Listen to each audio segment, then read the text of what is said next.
Salut, salut! Et bienvenue sur le Squigard. Aujourd'hui, on se retrouve pour l'analyse méta des Skaven. Et donc aujourd'hui, c'est évidemment avec un grand plaisir que je vais vous présenter la liste qu'on va voir. D'habitude, quand je vois les factions, il me faut toujours un petit temps d'adaptation pour me rappeler des traits de bataille. Ici, je vous rassure, c'est pas le cas. Je connais tout sur le bout des doigts. Ça va être très intéressant de parler des Skaven et on va tout de suite parler de la liste qu'on va voir aujourd'hui avec Métine. Et si on va prendre le temps de parler des unités tout au long de l'interview, là, je prends le temps de vous parler des traits de bataille, car vous connaissez pas forcément les traits de bataille des Skaven. Donc je vais prendre le temps de vous présenter l'armée pour que vous soyez familier avec les mécaniques qu'on va voir durant cette vidéo. Donc déjà, les Skaven, il faut bien comprendre qu'il y a plusieurs traits de bataille. C'est une faction un peu particulière. C'est un des rares Battle Tom qui n'a pas de sous-faction, et par contre, vous vous articulez autour de plusieurs choses. Chaque clan Skaven a une règle spécifique que vous débloquez si vous prenez un héros du clan en question. Donc il y a le clan Moulder, qui offre des mutations ou une augmentation des PV d'une abomination de Malphos. Vous avez le clan Scryer qui vous donne la Malpierre, qui est une mécanique iconique des Skaven depuis AOS, qui vous permet d'augmenter les dégâts de 1 à la phase de tir, de relancer vos sorts, de faire relancer les touches d'un héros qui utilise la Malpierre. C'est donc un modus qui est très fort, mais il y a quand même un contre-coup. Car à la fin d'une phase où vous utilisez la Malpierre, vous devez lancer un dé, et si vous faites 1, le héros qui a utilisé la Malpierre va subir des 3 blessures mortelles, et donc vous pouvez mourir tout seul en utilisant ce bonus-là. C'est donc une prise de risque. Ensuite, il a la mécanique du clan Pestilent. Donc le clan Pestilent, tous les héros sont des prêtres avec l'exception du Verminlord, et il s'avère que lorsque vous lancez des prières en clan Pestilent, si vous faites 6, vous pouvez choisir un effet supplémentaire pour votre prière, car vous avez déclenché ce qu'on appelle une grande peste. Vous avez donc un tableau avec différents effets qui permettent d'infliger des blessures mortelles, et il y a même une peste qui permet de prendre le contrôle d'une unité adverse à la phase de combat, donc pour aller frapper ses propres unités. Vous avez ensuite la voix du grand clan, du clan Eshin. Donc le clan Eshin, c'est un clan d'assassins, et donc pour chaque héros que vous avez du clan Eshin, au début de la partie, vous ciblez un autre héros en face, qui sera donc ciblé par un contrat émis par le clan Eshin, et vous allez relancer les jets de blessures concernant ce héros ciblé par rapport au contrat. On a ensuite la mécanique du clan Verminus. Donc le clan Verminus, il y a deux héros, le Verminlord et le Clawlord, et lorsque vous prenez un Clawlord, même si ce n'est pas le général, vous avez accès à un trait de commandement. Donc vous avez en soi un trait de commandement supplémentaire, sachant que vous pouvez pas prendre plusieurs fois le même trait de commandement si vous avez plusieurs Clawlords dans votre liste d'armée. Et pour finir, il y a la mécanique du Master Clan. Le Master Clan, c'est très simple, lorsqu'une unité du Master Clan va être inaptitude de commandement, vous allez lancer un dé, et sur un 5+, vous allez gagner un point de commandement. Donc ça veut dire que si vous utilisez une aptitude de commandement gratuitement, donc sans dépenser de PC, vous pouvez en générer un supplémentaire, ou que vous utilisez un PC généré par l'action héroïque. Lors de la phase de héros, eh bien vous pouvez récupérer un PC à utiliser pour l'ensemble de votre armée. C'est donc très intéressant pour avoir des points de commandement à recycler durant la partie. Donc ça, c'est des traits de bataille spécifiques au clan Skaven, mais il y a aussi des traits de bataille qui sont génériques. On a un trait de bataille qui donne plus un touche aux unités Skaven qui ont plus de 20 modèles, au corps à corps, et si vous êtes plus de 30, vous avez également plus 1 à la blessure. Il faut savoir aussi que les héros Skaven ont attention messire à la phase de combat, si vous remplissez les conditions attention messire, et que lorsque vous activez, au lieu d'attaquer au corps à corps, vous pouvez faire un mouvement de retraite avec ces héros Skaven-là. La liste qu'on va vous présenter aujourd'hui, elle est assez classique dans sa composition en termes d'unités Skaven. Vous avez Darin des clans, qui sont donc une unité sacrifiable qui peut courir à +2 pour prendre les objectifs et écranter vos unités d'élite, et vos héros. Et les héros, justement, vous avez déjà la Cloche Hurlante, qui est un excellent totem Skaven, qui vous donne une unité à la bravoure entièrement à 13 pour toutes les unités Skaven. Vous êtes également un très bon sorcier, vous lancez 2 sorts. Vous êtes un prophète cri du Master Clan, donc vous avez accès au PC regagné sur un 5+, et en plus de ça, la Cloche Hurlante, à chaque 15 de votre tour, elle va sonner. Vous lancez 2d6 et vous avez un effet dans un tableau. Donc il y a différents effets, qui vont d'une augmentation du mouvement de la Cloche Hurlante, un +1 à la magie, un -1 touche en bulle pour les unités adverses, à portée de la cloche, et le pire résultat qui peut vous arriver, c'est Douglas, et vous allez faire des BM en zone autour de vous, donc la cloche ne fait rien et s'abîme elle-même, et le meilleur résultat que vous avez, c'est de faire un double 6, et vous pouvez invoquer directement un Verminlord sur le champ de bataille. Et en plus de ça, ce Verminlord, il pourra se déplacer à la phase de mouvement suivante, ce qui rend donc ce double 6 très impactant dans une partie. Vous avez également un Verminlord Deceiver, qui est le Verminlord du clan Eshin, qui peut se téléporter grâce à son sort à 6 pouces des unités ennemies, c'est particulier parce que d'habitude les FEP c'est à 9 pouces, ici c'est à 6 pouces, ce qui vous donne des charges plus fiables, et vu que c'est un assassin qui a de la reine -3, c'est très bien de pouvoir fiabiliser l'impact que vous allez chercher grâce à cette téléportation-là pour tuer une unité clé à un moment de la partie. On a ensuite le Warlock Bombardier, qui est donc une unité du clan Scryer qui va chercher à buffer vos autres unités du clan Scryer, qui est une pièce essentielle de l'armée, mais qui est tout de même fragile, car ça reste un héros à 5 PV à sauvegarde à 5+, mais il est très important parce qu'il a un sort qui donne la relance des touches et des blessures à une unité du clan Scryer, et en plus de ça, il y a c'est lui qui a accès à la Malpierre. Et pour finir, on a 6 Stormfiend qui sont l'épine dorsale en termes de tir de votre liste d'armes Escaven qui vont pouvoir vraiment tuer n'importe quelle unité qui se met à portée des armes de tir. Vous avez 4 armes de tir, 2 différentes, 2 Ratling 3d6 tir, 4+3+, -1, dégâts 1 ou dégâts 2 avec la Malpierre, et vous avez un lance-gaz, 3 tirs par lance-gaz, sans ligne de vue portée 24, 4+, 4+, -3 dégâts des 3. Et côté corps à corps, on a une abomination de la fosse, qui est une unité qui est très forte, c'est un monstre qui se déplace de 2d6, qui a une attaque anti-horde, une attaque raid -3 dégâts 2, et une attaque raid -1 dégâts 3, et qui peut donc vraiment venir infliger de lourds dégâts à n'importe quel type d'unité s'il arrive au corps à corps. Donc, son mouvement est un peu aléatoire, néanmoins il y a une mutation pour lui donner 14 PV, save à 4+, au lieu de 12 PV, save à 5+, pour la rendre plus résistante et donc plus fiable, et lui faciliter son accès au corps à corps car elle peut tanker plus de choses. Et en plus de ça, l'abomination, lorsqu'elle subit l'effet d'un sort sur un 4+, vous annulez l'effet de ce sort, et lorsqu'elle meurt, vous lancez un des 6, sur 1 ou 2, il ne se passe rien, sur 4 ou 5, toutes les unités à 3 pouces subissent des 3 blessures mortelles, et sur 5 ou 6, l'abomination ressuscite, avec des 6 PV, et tous les PV qui devaient lui être alloués si jamais la séquence d'attaque n'était pas terminée, sont annulés. Vous pouvez donc faire revenir l'abomination de la fosse, pour lui permettre d'attaquer et de survivre à une phase de combat où elle n'aurait pas survécu normalement, et en plus de ça, vu qu'elle a un soin à chacune de vos phases de héros 2d3 naturellement, vous pouvez vraiment la faire remonter avec beaucoup de PV très rapidement, ce qui la rend très dangereuse si jamais elle arrive à ressusciter au moment propice d'une partie. Car vous pouvez par exemple annuler une tactique de bataille de l'adversaire, s'il tente mise à mort sa mobilisation de la fosse et qu'il tape avec une seule unité, et bien si elle ressuscite, vous pouvez le priver de 2 voire 3 points de victoire. Voilà, comme d'habitude, on se retrouve pour une interview pour de la liste, mais attention, cette fois-ci c'est pas comme d'habitude. Jusqu'à présent, on a parlé d'armées que je jouais pas forcément, parce qu'aujourd'hui on va parler d'Escaven. Donc pour ça, il y a 2 apôtres, il y a Métine et il y a moi. Donc, on porte les couleurs de l'équipe. Hein. Battle Tom Collector, prends les temps en col, t-shirt Caven. Aujourd'hui, je vous préviens, l'analyse, elle va être exceptionnelle. Donc, pour ça, comme j'ai dit, j'ai Métine. Salut Métine, tu vas bien? Salut, ouais, je vais très très bien. Et Voilà. toi? Nickel, merci. Alors, bon, Métine, il y en a sûrement qui le connaissent déjà. Vendeur de P6, on l'a déjà vu chez Squigard, on l'a déjà vu chez Fire Game Studio. Un grand joueur Scaven. Mais pour ceux qui ne te connaîtraient pas, Métine, est-ce que tu Ouais. peux te présenter? Voilà. Ton parcours dans le Wargame, comment tu as commencé Age of Sigmar, le hobby, ce genre de choses. Alors, donc moi c'est Métine, j'ai 28 ans. J'ai, commencé le hobby il y a maintenant 6 ans. Un peu par hasard, moi je connaissais pas du tout Battle, je connaissais pas du tout, Warhammer dans l'ensemble. J'ai connu par Total War Warhammer le jeu, le 2 notamment, et je me suis bien buté avec les Skaven. Je sais pas pourquoi j'ai pris en premier une bande d'hommes rats, qui foutaient le dawa, c'était déjà marrant. Et en fait, ce qui s'est passé, c'est qu'après je suis parti dans une boutique, celle de Saint-Michel, et j'ai directement commencé avec, bah, une boîte de guerrier des clans et une sous-couche, et après, bah, le reste, c'est, on va dire, un peu de l'histoire. Niveau wargame, j'ai commencé directement à Josimar. On était fin V1 quand j'ai commencé, donc c'était encore un petit peu le chaos, mais il commençait à y avoir des coups en point, des battle tomes, donc c'était déjà quand même pas mal, et j'ai participé, à tout le jeu pendant toute la V2 pardon.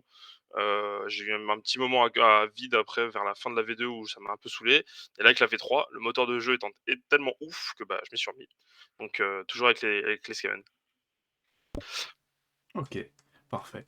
Donc, maintenant que les présentations sont faites, Métine, on va prendre le temps de parler de ta liste. Alors, la liste, évidemment, j'ai déjà présenté globalement les mécaniques de base parce que je connais très bien, Ouais, et on va prendre le temps de parler plus en profondeur de comment elles s'articulent. ouais. Alors, il y a quelques choix qu'on va pouvoir discuter plus tard, parce qu'on n'est pas tout à fait d'accord sur une unité, toi et moi, mais avant ça, est-ce que tu peux nous présenter la liste? Pourquoi tu as choisi cette unité-là? Et en gros, quels sont les rôles qu'elle remplit, et c'est quoi le plan de jeu de cette liste-là? OK, alors ma liste, c'est celle que j'ai jouée du coup au top 8, qui s'est passée. En gros, j'ai, un Deceiver, un Vermilord Deceiver en général, qui en fait peut poser une marque d'assassin sur un héros, et sur ce héros, il a une full reroll des blessures au corps à corps. Mon trait de commandement, c'est exactement la même chose, sauf que c'est en full reroll des touches. Ça permet de poser une pression sur un héros adverse et de dire: «Toi, si je t'attrape, ça va être chaud». En sort, je lui ai donné l'arme enflammée parce que le gros problème du Vermilord, c'est que c'est des monstres qui datent un peu et ils sont que dégâts D3 malheureusement, et là, avoir un dégât D3 +1, c'est du minimum 2, c'est déjà plus intéressant. Après, j'ai une cloche, j'ai un prophète gris sur cloche, c'est la pièce, on va dire, la plus utile entre guillemets parce qu'elle a le l'immunité des routes entièrement à 13 pas. Elle a le sort Warp Gale parce que c'est le plus utile, on va dire, en ce moment, même si Death Frenzy, ça se réfléchit, et puis après, j'ai un bombardier en troisième héros. Pourquoi? Parce que par la suite, il est très utile lui aussi pour le reste des unités, avec bien sûr en sort iconique Mort, War Power pour avoir, une full reroll des touches et des blessures au tir, donc et au corps à corps tout court en fait, c'est une full reroll tout court. J'ai 3 fois varié des clans en ligne, tout simplement pour avoir mes lignes les moins chères et puis avoir un peu de masse. J'ai une grosse unité de 6 Stormfin renforcée avec, 2 lance-globes, 2 Ratling et 2 Shock Gauntlet et après je finis par la meilleure, Betty, qui est l'abomination, qui est ma chouchoute, qui avec un trait de mutation devient très intéressant parce qu'on passe de 12 PV sauvegarde à 5 à 14 PV sauvegarde à 4 et sa sauvegarde devient 4. C'est-à-dire que je peux lui mettre un trait magie, un bouclier magique, passer à 3 et là ça commence à devenir vraiment résistant. Je suis en 2 pauses parce que j'ai un Battle Regiment et en fait j'ai tout sauf le Vermilord dedans pour avoir, un petit 2 pauses intéressant. Ok, parfait. Bah écoute, concernant la liste, Ouais, on l'a vu, tu as deux choix concernant des QG mmh, qu'on pourrait discuter en fait. Le ouais, premier, c'est concernant le Warlord Bombardier. Alors, pour ceux qui jouent pas Skaven, faut savoir que quand on joue Clan Scryer, en fait, on doit prendre un ingénieur dans la liste parce que c'est globalement la source de synergie globale de toute la faction, enfin de tout le clan en tout cas. ouais, clairement. Donc, vous avez besoin d'ingénieurs quand vous jouez avec Clan Scryer. Et les ingénieurs, il y en a trois différents en Skaven avec trois niveaux de puissance. Mmh, Le premier, c'est l'ingénieur de base, qui fait globalement rien à pardonner les buffs, et même si évidemment il y a toujours son malfoudre. Le deuxième, c'est le bombardier, qui fait la même chose avec un lance-roquette qui permet une prise de risque lorsqu'on peut calculer le fait qu'on peut le faire à ce moment-là, même si en fait, toujours un risque, parce qu'en fait, vous pouvez le surcharger, faire beaucoup de dégâts avec, mais vous pouvez aussi exploser et mourir, donc mmh, perdre votre ingénieur, donc ça peut être une catastrophe. Et puis ensuite, il y a le troisième niveau de puissance des ingénieurs en Skaven, c'est l'Arch Warlock, qui est donc anciennement ici, il quitte la griffe, et qui est le seul Skaven qui a une sauvegarde à 3+ de base. ouais. Donc, en termes de choix ingénieur, pourquoi toi dans ta liste, tu as choisi de prendre qu'un seul ingénieur assez fragile, au lieu de par exemple de deux ingénieurs et d'un Arch Warlock? Et en fait, voilà, c'est quoi l'avantage de faire ça et c'est quoi les inconvénients en termes de ce plan de jeu? C'est une question de points, parce que je le trouve pas si cher que ça pour ce qu'il fait et mine de rien la roquette, vous avez pu le voir sur le top 8, j'ai explosé un screamer avec dégâts 11, mais bon, c'est juste pour le rigolo. Mais effectivement, ça peut être très drôle d'avoir un petit gars qui s avec un peu de chance parce que c'est Skaven, donc forcément tout est craquable, on peut faire un gros 12 ou un gros 11, enfin les jets de la roquette sont pas négligeables. Parce que j'ai la figurine aussi, mine de rien, parce que, voilà, je l'ai, elle est peinte. J'aime pas trop l'autre ingénieur suite base, parce que quitte à avoir un mec qui fait que ça, j'aime bien aussi qu'il ait une autre option en plus et le tir est intéressant. Et Ikit, malheureusement, rentrait pas dans la liste en termes de coût en points. Sinon, je l'aurais rentré forcément tous les jours, parce qu'il est 3+, parce qu'il a Malfoudre, parce qu'il y a plein de trucs comme ça. Et voilà, c'est juste pour ça. Je sais qu'il est très fragile, mais malheureusement, tout en Skaven est assez fragile, donc pas trop le choix. En fait, l'avantage du bombardier, pour que vous compreniez bien, c'est que ça fait partie des unités Skaven qui ont encore ces identités qu'il y avait à Battle, que les Skaven ont un peu perdu à AOS parce qu'ils sont devenus plus fiables dans leur War Scroll.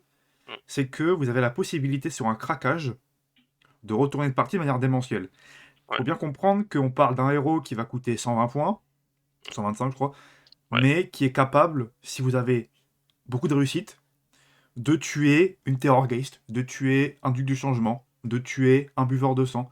Et donc en fait, vous êtes sur un ratio en termes de trade de ressources qui est quasiment x4. C'est-à-dire ouais. que vous pouvez tuer quelqu'un qui est 4 fois plus fort que vous en termes de points, si jamais vous avez la chance de faire la touche, la blessure, et ensuite sur un 2d6, d'avoir beaucoup de réussite en termes de dégâts. Ouais. Et En vas-y, je t'en en prie, fait vas-y. en fait, la Malpierre quand vu qu'on l'utilise à la phase de tir et qu'elle, elle buff jusqu'à 3 unités Scrir, quitte à buffer les Stampfin, autant aussi le faire sur le bombardier. Si ça passe, mine de rien, c'est 2d6 plus 1.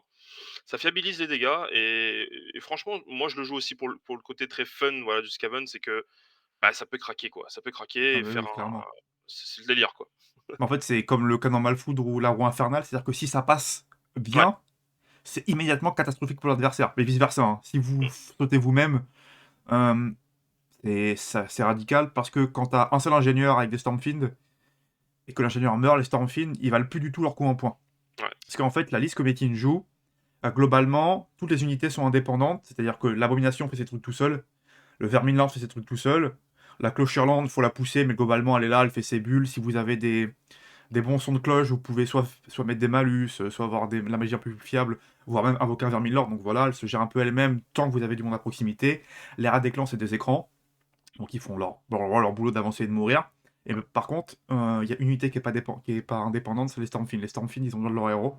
Parce que sinon, en fait, vous perdez le plus 1 à la touche, vous perdez le plus 1 dégâts, vous perdez le sort qui permet de relancer les touches et les blessures. Donc globalement, vous tirez 5 fois moins fort si votre ingénieur meurt par rapport à une unité Stormfiend qui est full buffée. Mmh. Donc c'est une C'est catastrophe. En fait, c'est marrant ce que je vais dire, mais j'aime pas trop les Stampfin dans le sens où c'est très cher, Mm.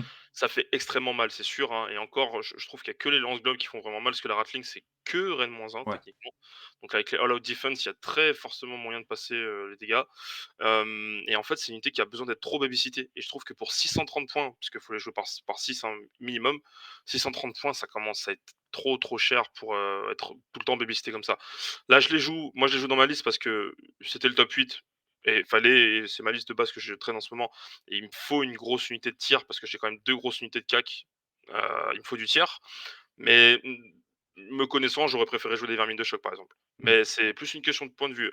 Les Stormfiends, ça se défend aussi, hein, mais c'est vrai que c'est un peu un plan de jeu Skaven, quoi. C'est très bancal, c'est-à-dire que l'ingénieur meurt, c'est fini. Les Stormfiends, ils vont faire des dégâts, toujours, mais tellement pas pour leur point en point, c'est le problème. C'est le problème, ouais, c'est en fait, c'est Skaven, vous jouez sur un pied. C'est-à-dire que, imaginez que vous jouez sur un pied équipé d'un bazooka. C'est-à-dire que tant que vous gardez l'équilibre et que vous arrivez à tirer, c'est bon. Et par contre, si vous tombez, vous sautez tout seul. Et Ouais. là, bah, l'adversaire, il fait rien, vous mourrez par vous-même. Mmh. Et le truc, c'est que les Stormfiend, ils sont impressionnants quand on joue pas l'armée. Quand on joue pas l'armée, ça arrive forcément à quelqu'un de se prendre une full face de tir, un Stormfiend full buffé. Parce qu'on connaît pas, que l'adversaire a eu la réussite en face, donc il a réussi à se placer, mettre ses Stormfiend, machin.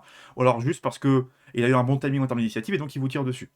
Mais Mmh. les Stormfiend, c'est aussi une unité qui est extrêmement conditionnelle dans sa manière d'accomplir sa létalité. Il faut passer le sort, il faut avoir la malle-pierre, il faut peut-être avoir le bonus à la touche aussi. Et en plus de ça, comme Etienne l'a dit, la Ratling c'est Raid-1. Alors Raid-1 en V2 c'était mignon. Hein, quand on jouait des Stormfiend dans V2, on tire à la Ratling sur quelque chose, généralement, ça disparaissait. Raid-1, pour l'avoir testé en pratique, lorsque vous tirez sur quelque chose comme un Mokrocha, qui a heure de gloire et défense en règle, avec 3 des 6 tirs par Ratling, donc si vous avez 6 Stormfiend, bah, c'est 2 Ratling, si vous en avez 3, c'est 3 Ratling, donc ça fait 6d6 ou 9d6. Bah, Mmh. vous pouvez faire 6d6 tirs, Raid-1 dégâts 2, 2 plus 3 plus, vous relancez tout. Le mec en face, il a en 2 plus de save, vous passez 4 dégâts, c'est la catastrophe. Ouais. Ah là, c'est la merde. Là, c'est vraiment la merde parce que le Mokrocha, lui, par contre, il vous rentre dedans et lui, il vous rate pas. Lui, il vous rentre dedans, le Stampfin, il arrive, il le soulève. Donc, en plus, le problème de la Ratling, c'est pour ça que je préfère les lance-globes parce qu'il y a le côté polyvalent, il y a le Ren-3, mine de rien, même si c'est que des 3 Mm, dégâts, mais la Malpierre le fiabilise énormément. Le problème de la Ratling, c'est que c'est que portée 12. c'est Donc, en ça. fait, on bouge de 6, ça fait 18. L'adversaire, il dit: «Ah, bah, je suis à 18,1. C'est mort, mon gars, tu peux pas me tirer dessus». Ouais. Ouais, voilà. C'est facile de kiter des Stormfiend, très clairement. Ah ouais, ouais, ouais, ouais. Il y a que le lance-globe qu'on peut pas vraiment les quêter parce que c'est 24 de tir de base, 6 de porte, 6 de mouvement, 30, sans ligne de vue. Voilà. Donc bon, c'est très bien. Prenne -3, c'est parfait. En Les fait, lance-globes sont vraiment bien. les Stormfiend, moi, pour les avoir joués depuis la V1, ils ont une évolution qui est assez particulière. On est passé d'une unité de spécialiste à une unité versatile. C'est-à-dire qu'avant, on pouvait les équiper comme on voulait. Donc évidemment, ça demande un peu de conversion d'avoir plusieurs kits machin. Ouais, Mais on pouvait, notamment ceux qu'on joue en V1 le connaissent avec la Godfire Scorch. On jouait que des lance-flammes, on déboulait à 3 pouces, on cramait tout, double tour, on recramait tout le monde, c'était gagné. ouais, Au passage, V2, alors c'était très bien, c'est une très bonne décision de game design. On doit s'équiper comme dans la grappe et donc mettre un peu de tout. 2 armes de corps à corps, ouais. ensuite Ratling, soit la foreuse, lance-flamme, lance-gaz, etc. Et du coup, ça fait que les Stormfiend maintenant, ils sont, enfin, à ce passage-là, bah, ils font un peu tout. Et donc, le meilleur équipement, comme Metin l'a expliqué, c'est le lance-gaz, Ratling et du corps à corps, parce que c'est le meilleur potentiel de tir. Mm. Mais le fait, c'est que les Ratling, ça tire pas loin, ça se fait annuler par défense en règle. Mm. Donc, alors ça marche, hein, ça marche contre plein de trucs. Si jamais l'adversaire joue des géants, des buveurs, des grands immondes qui ont une 4 plus de save native, vous leur passez au travers, ils disparaissent généralement. Mais si jamais Ouais. c'est quelque chose qui est en 3 plus de save ou qui met des malus sur la touche, c'est très très compliqué de passer au travers. Mm. Parce qu'on le dit pas, mais les Ratling, elles ont le défaut déjà de la portée, mais elles ont aussi le défaut de toucher naturellement à 4. Mmh. Donc, avec un Low Defense ou le Vigor Dust Injector que j'ai dans ma liste, que j'ai oublié de préciser, mais ça passe à 3, donc c'est bien, hein, c'est cool 3, hein. Mais c'est bien quand c'est en full reroll, ça Non, c'est mieux. c'est sûr, parce qu'il y a plein de choses à raconter. Sur les Skaven, notamment sur Mmh, cette unité-là, c'est Stormfin, parce que ouais, Stormfin, c'est depuis toujours, enfin depuis la V2, excusez-moi, une fois que les gens ont compris que c'était meilleur que le Jesile, c'est devenu l'unité phare ouais, d'une armée Skaven. Les gens, au début, surtout des grands joueurs compétitifs, en jouaient 9 en mmh, V2 avec le pont des âmes, ils arrivent sur quelque chose, ils le déboîtaient, c'était radical. ouais, Au passage, en V3, on a vu des listes 9 Stormfin, grâce au nouveau renforcement, contenter une percée. Ça n'a pas bien marché. ouais, Mais par contre, on avait toujours cette force, qu'on soit par 6 ou par 9, de pouvoir faire un tir de contre-charge 9 pouces. Donc si jamais quelqu'un était à 9 pouces dans Stormfield, il se prenait globalement la foudre de toute l'unité. Et avec le Vigor Dust, vu qu'on a le plus dans la touche via la contre-charge, parce que l'effet reste tout le tour, c'était très très bien. mmh, Quand Défense en règle a été rééquilibré, les Stormfield ont pris un énorme coup en termes de létalité, parce que mmh, maintenant, à la phase de charge adverse, vous tirez beaucoup moins fort. ouais. On tire à 6 pas, donc enfin, on tire à 6 pas par figurine et Mm. alors, autant les Stormfield ont des gros socles, c'est du 60, mais enfin, si vous avez mal géré votre placement, de figurines, bah, il se peut que vous ayez raté une Ratling ou que les lance-globes tireront forcément, enfin, à peu près forcément, on va dire, mais les Ratlings, si ça tire pas en contre-charge, ce qui fait le plus de volume de tir potentiel, si des 6 tirs, je vous fais pas le calcul parce que je suis nul en maths, mais si vous faites que des 6, c'est très, très fort. Mais Ouais. bon, j'ai j'ai déjà lancé 6 des 6 tirs et j'ai fait que 5, hein, donc bon. Parce qu'en fait, maintenant, c'est très très dur de faire une contre-charge à plein potentiel en étant derrière un écran. Ouais. Si vous voulez faire ça, il faut que l'adversaire charge directement une unité Stormfiend. Sauf que vous n'avez pas envie que l'adversaire vous charge une unité Stormfiend. Parce Mmh. que, mine de rien, même si on est sur 6 PV, c'est la 4+, ça part vite, hein. Ah ouais, ouais. Et un Stormfiend qui meurt, c'est très très dur en termes de létalité. Surtout que si jamais, pour une raison ou une autre, vous n'avez pas 10 000 bravoure à porter, vous êtes bravoure 6, hein. Ouais, c'est la merde. Ah, c'est la merde. Vraiment. Perdre un instant film au corps à corps, encore, ça se comprend. Alors perdre un instant film à la bravoure, mais vous avez envie de vous tuer, vraiment. Ouais, c'est Mais bon, c'est c'est radical. c'est une unité auquel, en fait, on peut discuter pendant longtemps parce qu'elle polarise tellement les Liscaven et moi, ça m'embête un peu parce que j'adore vraiment les figurines, elles sont très, très cool. Mais par exemple, je suis beaucoup plus fan des Jesai. Le Ouais. problème, c'est que pour les avoir retestés en V3, c'est très bien, mais pas tant que ça en soi, en fait. Bah, en fait, les Jedi, ils souffrent d'une sale comparaison, c'est-à-dire que déjà, en termes de profil, ils tirent 2 fois moins fort que la Raptor Stormcast. Voilà, bon, déjà, Et c'est pas bon, bien. après, à la limite, le coût, c'est limite la moitié, donc c'est logique. Mais par Ouais, contre, par rapport à d'autres unités de tir de la V3, c'est pas des arbalèteries Cruel Boys. non. Donc ils font pas autant de VM. Et ils ont Mmh, pas le tir rapide pour faire plein de touches. C'est pas des Ratop Stormcast. On n'a pas le double tir. Donc faut qu'on tire nous-mêmes. Voilà, mmh, on fait son petit tir. ouais. C'est pas des catapultes au Siark, donc c'est fort que contre l'élite. Ouais. On n'a pas de moyen d'aller chercher la horde. Puis en plus de ça, c'est du Skaven, c'est fragile, hein. C'est 2 Ouais, PV par tête. sauvegarde à 6 Voilà. et sauvegarde à 4 contre du tir. Voilà.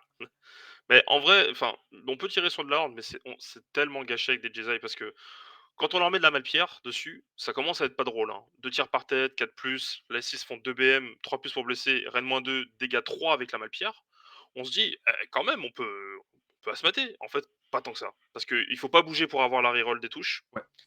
Mais ça, à la rigueur, bon, vous tirez à 30 pas, il y a moyen qu'avec un bon placement, vous pouvez tirer.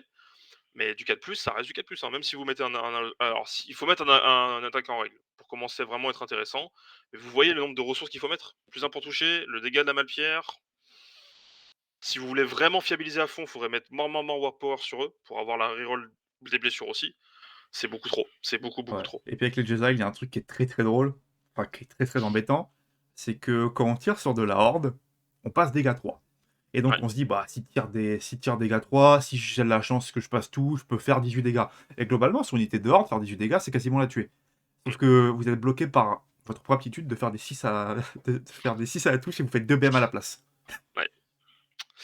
Ouais, c'est des fois vous vous dites, «J'ai pas envie de faire de 6». Là, j'ai clairement pas envie de Non, perdre un ouais, dégât parce que un dégât c'est énorme. Surtout quand dans la plupart des hordes qu'on voit, enfin de piétons qu'on va avoir maintenant, c'est des hordes à 2 PV. Les Fireslayer, les Cruel Boys, les Stormcast, c'est des hordes à 2 PV. Alors c'est bien, hein, 2 PM ça fait un mort, mais 3 dégâts c'est mieux.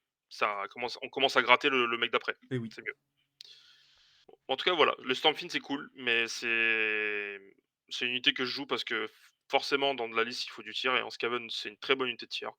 Mais elle demande encore plus de finesse et de doigté que les autres unités Skaven et c'est des fois un peu, je vais pas dire fatigant, mais un peu embêtant de jouer avec une unité où il faut autant la babysitter, surtout quand vous savez qu'elle vous coûte 630 points. C'est ça, ouais, Faut qu'elle soit rentable. Dans votre tête, c'est psychologique, il faut qu'elle soit rentable. Et c'est très difficile à faire.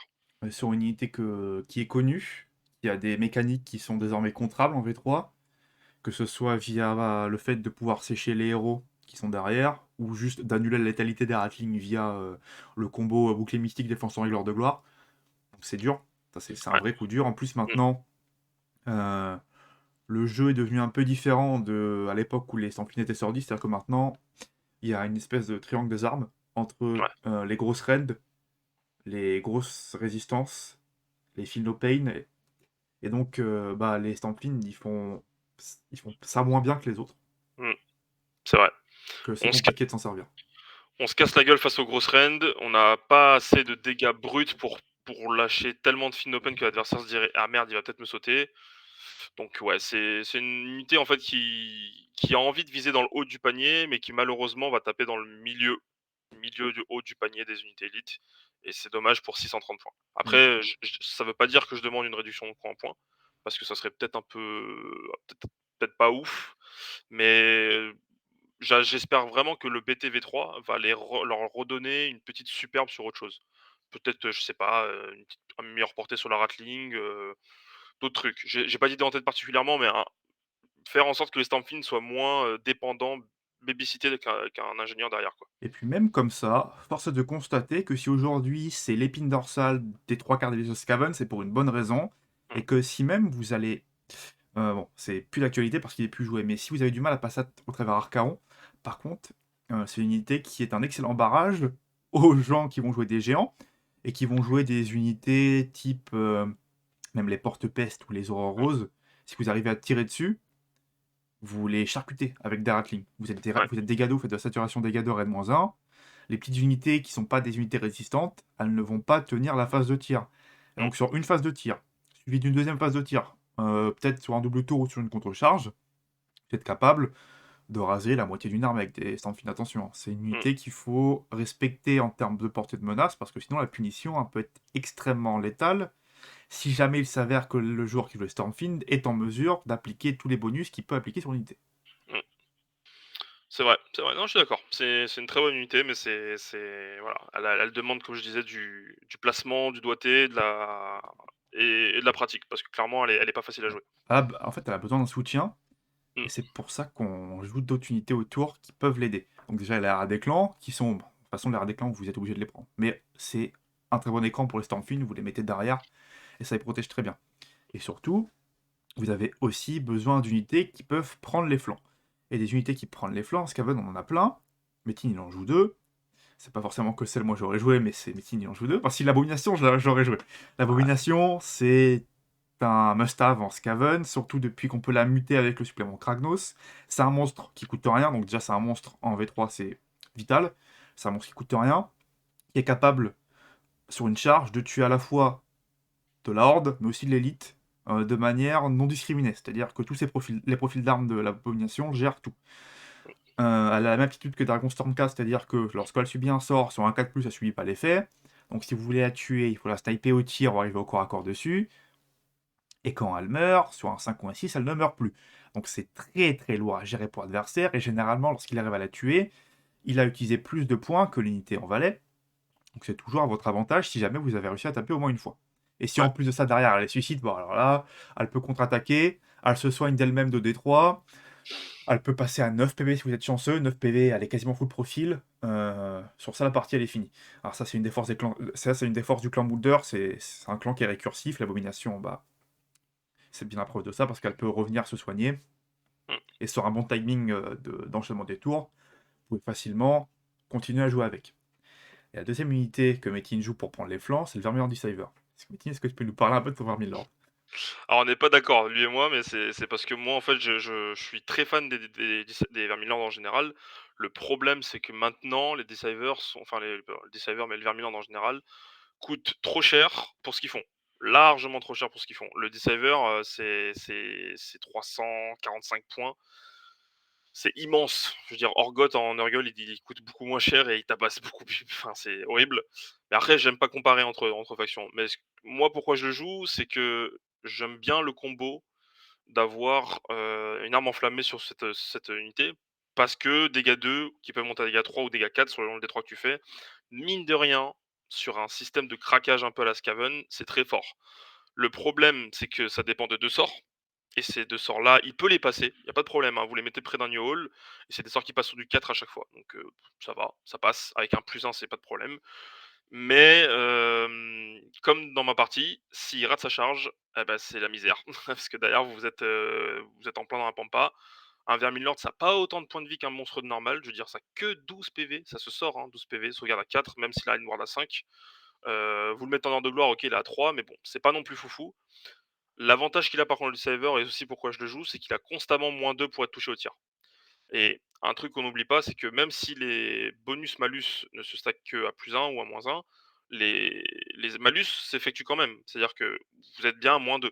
Même si vous mettez +1 pour toucher, bah, vous avez encore quand même -1. Et mine de rien, ça l'aide un petit peu à résister et à y aller. Et après, là où je le joue, en fait, c'est que parce que dans ma liste, j'ai créé cette liste-là pour dire: «J'ai envie d'avoir 3 menaces. L'abomination, les Stormfiends et un Deceiver». Et j'aurais pu le remplacer par autre chose, mais à l'heure actuelle, en termes de monstres et en termes de ce qu'on a en Skaven, j'arrive pas à voir quoi. Il y a le Verminlord de Verminus, mais il a pas de TP. Il tape plutôt bien, mais il a pas de TP. Et après les autres Verminlords, c'est des Verminlords de soutien. Et le Corruptor, malheureusement, bon, c'est pas celui que je préfère. Donc il m'a été utile dans certaines parties, et dans d'autres parties, il a rien fait. Un des pires exemples que j'ai, c'est, je joue souvent face à un joueur Crawl Boys qui m'envoie 6 arbalétriers en super sneaky. Moi, j'ai le tour 1, je dis: «Bah, écoute, je vais faire tuer la ligne». Je passe mes sorts, j'arrive, je TP, je dis: «Ah, c'est bon, reine -3, dégâts D3 +1». Ah bah, je les sors pas. Mmh. Parce que les D3 font pas assez ou parce que je me rate et cetera. Donc c'est le problème du Verminlord, il est ça, je pense qu'on va être d'accord toi et moi, c'est qu'il est pas assez fiable, Ouais, les malheureusement. Vermilords sont pas assez fiables.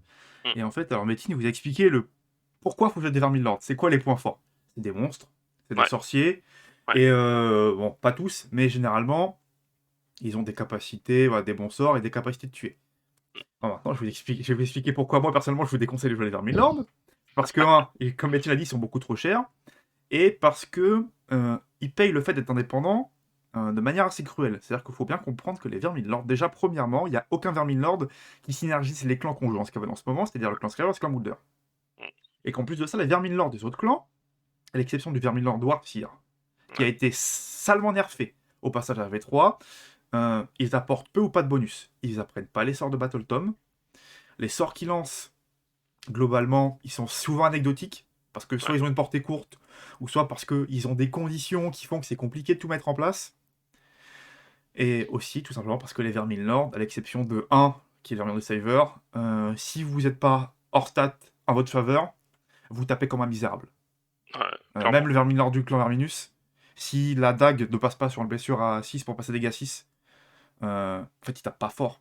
Non, C'est- Et donc, non, c'est non. des monstres à 12 PV, finopé à 5+.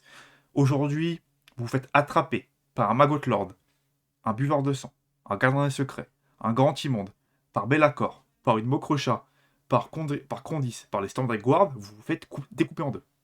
Mmh. Et c'est dommage parce qu'on paye cher des figurines qui sont emblématiques chez nous en termes de lore, en termes de figurines. Elles sont magnifiques, elles sont en plastique, elles sont super belles, mais elles ne servent pas à grand chose.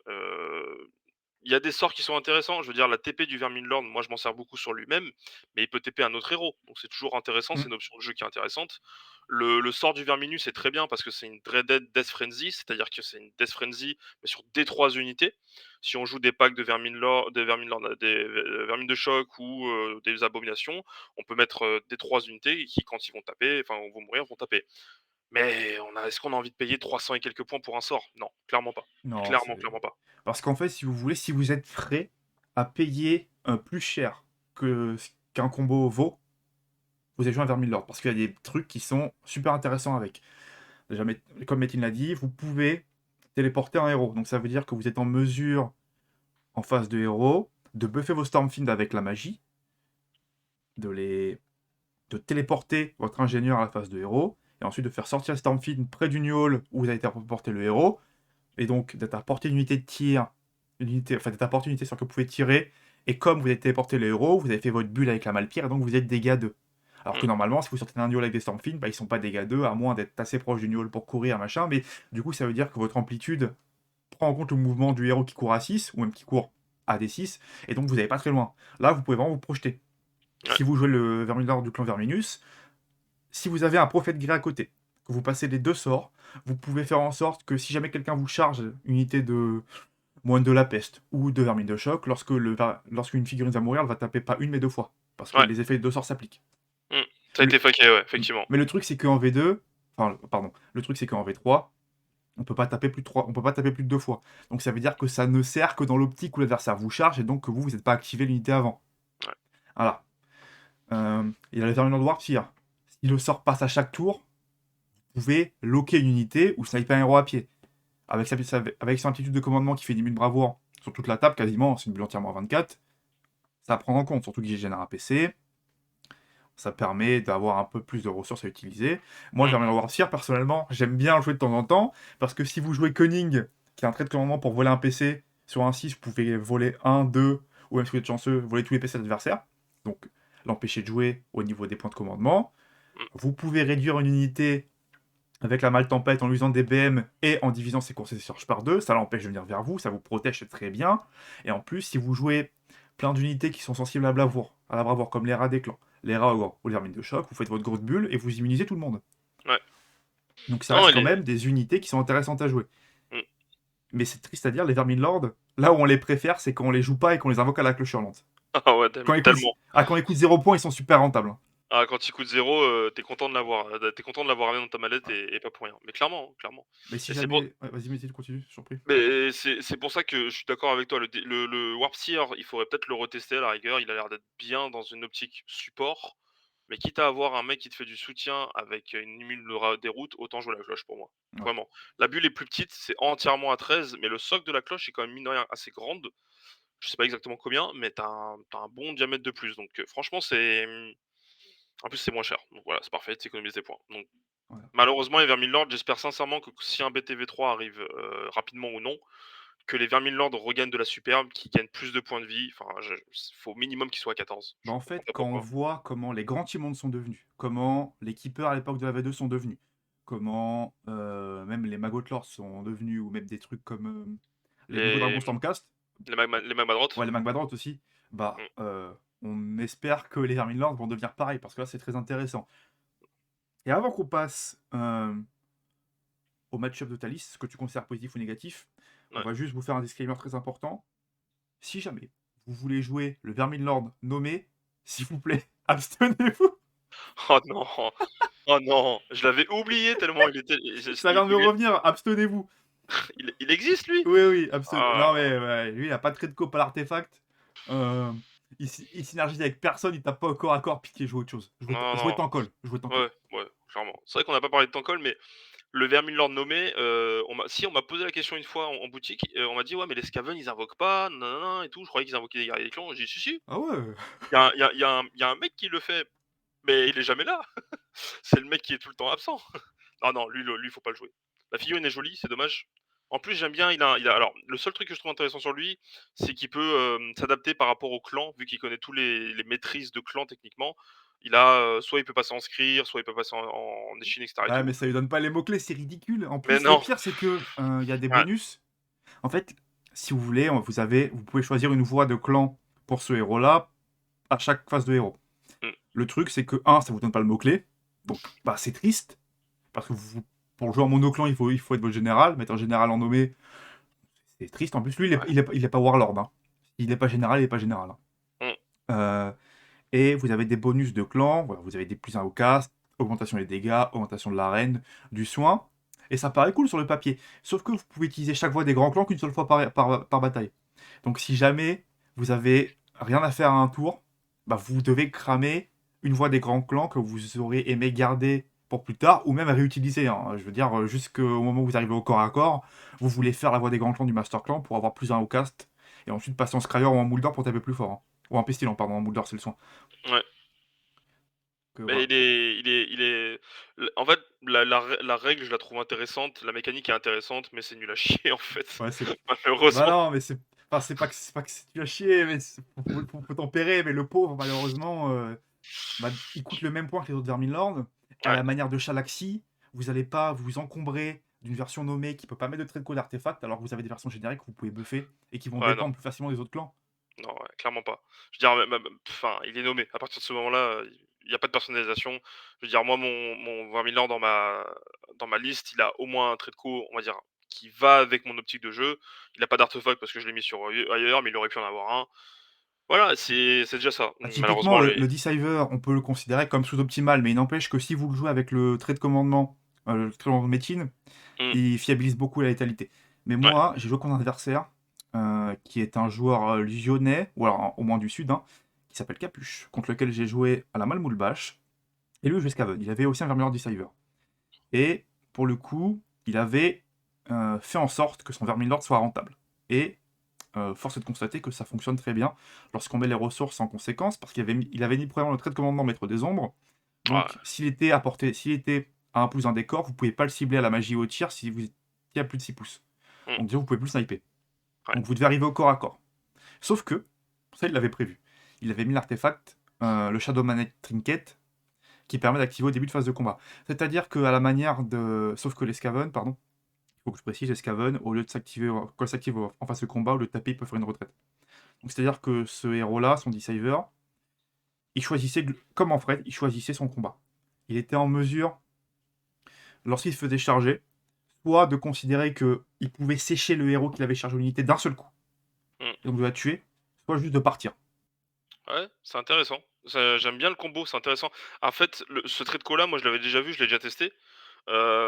Mais effectivement, j'avais pas vu que le Shadow ouais, avec le combo du Shadow Magnet Trinket, c'est très, très fort. J'aime bien. Voilà. J'aime bien le délire, c'est pas mal. Moi, j'avais eu la chance de l'affronter en géant, donc il pouvait faire ce qu'il voulait avec. Ouais, Globalement, il me tape une fois, s'il reste, en fait, je le tuais. mmh. C'est radical hein, quand t'as un Ouais, Gatebreaker. ouais, Mais il y a plein d'armées. Typiquement, vous le chargez avec un buveur de sang. Bah, s'il s'en va, vous êtes dans le vent. Et s'il reste, il vous touche votre buveur. Hein. On mmh, parle quand même d'un Vermilion Deceiver en arme enflammée. ouais. Ouais, c'est le gros avantage du Deceiver aussi, c'est vrai que pour ça que moi aussi je le joue, c'est que mine de rien, il est quand même Rennes -3 dans une méta où les grosses armures, où on a tous défense en règle. Rennes -3, on l'a bien vu, hein, dans la partie du top 8, tu en heure de gloire, c'est bien, tu une sauvegarde à 3, bah, tu une sauvegarde quand même à 6. Si t'as pas mis d'heure de gloire, si t'as pas mis de défense en règle, t'as pas de sauvegarde. Donc c'est quand même vachement confortable. Il reste menaçant. Hein. Moi, je l'ai vu. Moi, je l'ai vu tout à rien faire, ce Vermilion là. Et c'est pour ça qu'en fait, il divise les joueurs Skaven. C'est parce qu'il est capable de rien faire. Moi, pour mon expérience personnelle, il est déjà mort contre un méga boss à pied à l'époque du Battle Tomatoes Iron Jaws. Depuis, je l'ai jamais ressorti. Et Metin, vous voyez qu'il continue à jouer, c'est qu'il est satisfait. Bah, je l'aime bien, en fait, je le joue par plein de raisons différentes, mais j'aime bien le délire d'avoir un Vermil Lord, qui est j'essaie de le rendre le plus utile possible. Je me suis buté à la peinture dessus, donc forcément, j'ai envie de le sortir et dans ma liste, dans la conception de ma liste où j'avais envie de faire de plus de menaces possibles, je voyais que lui, en fait. Je regardais les autres, unités Skaven et je voyais que lui. Enfin et du coup, j'ai voulu faire un truc autour de lui et il y a 2 optiques de jeu. Soit je le joue avec le trait de commandement qui permet de relancer les full touches, soit effectivement le truc pour pas se faire tirer dessus ou à la magie. C'est très intéressant aussi. Ah ouais, le fiabiliser, c'est important parce que.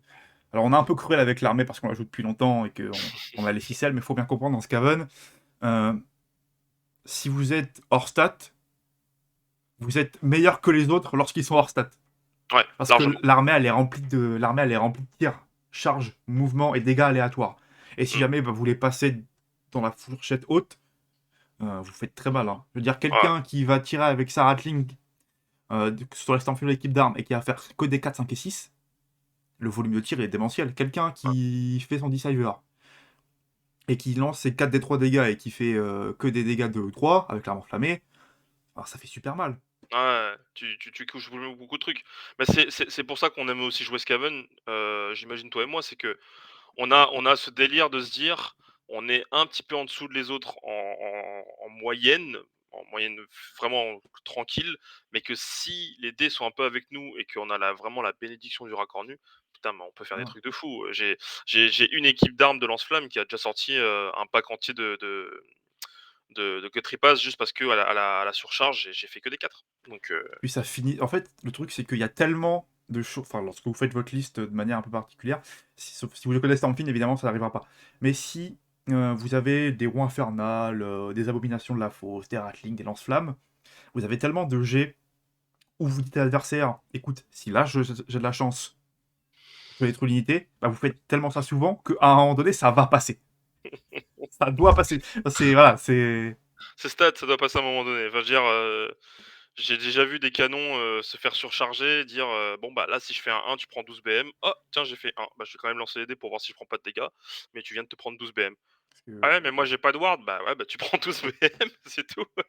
Donc bon, c'est Skaven, parce c'est que contre fluff. un Skaven, prenez bien en compte que vous devez avoir la chance tout le temps pour esquiver ces choses aléatoires, mais lui, le Skaven, il lui suffit d'avoir la chance une fois au bon moment pour renverser une partie. Ouais, Avec des unités qui vont valoir 100, 80, 100, 180 points. Je veux dire, ça, le canon Malfoudre, il peut tuer des unités qui valent le double du point. Les Ratlings, enfin les Ratlings, bon, la ça, Ratling. avec la Reine-1, ça vaut plus de mal qu'auparavant, mais les Ratlings, ça vaut 60 points. Ça peut tuer des monstres. Mmh, Voilà.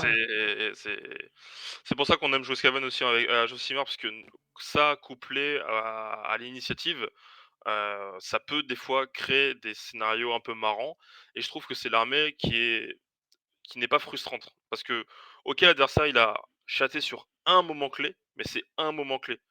Ou alors, dans une partie, on peut avoir un delta vraiment en se disant: «Voilà, attends, le mec, il a eu l'initiative 3, 4, 5 et sur les 3, 4, 5, il a été hors stat, il m'a défoncé». Là, le Skaven, imaginons qu'il a eu un double tour, tour 2, tour 3 et que sur son tour 3, il a eu, des Jesai qui ont fait que des 6 à la touche.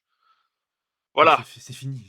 voilà, là, c'est fini parce que vous venez vous prendre vos mortels dans la gueule et c'est fini. Donc je trouve que c'est pas frustrant parce qu'en fait, ça fait partie de l'armée, là où en fait nous en vétéran Skaven, on va dire, on est un peu embêté parce qu'on a vraiment l'impression de nous, quand on maîtrise bien l'armée, qu'on joue quand même avec une jambe en moins, effectivement. Ouais.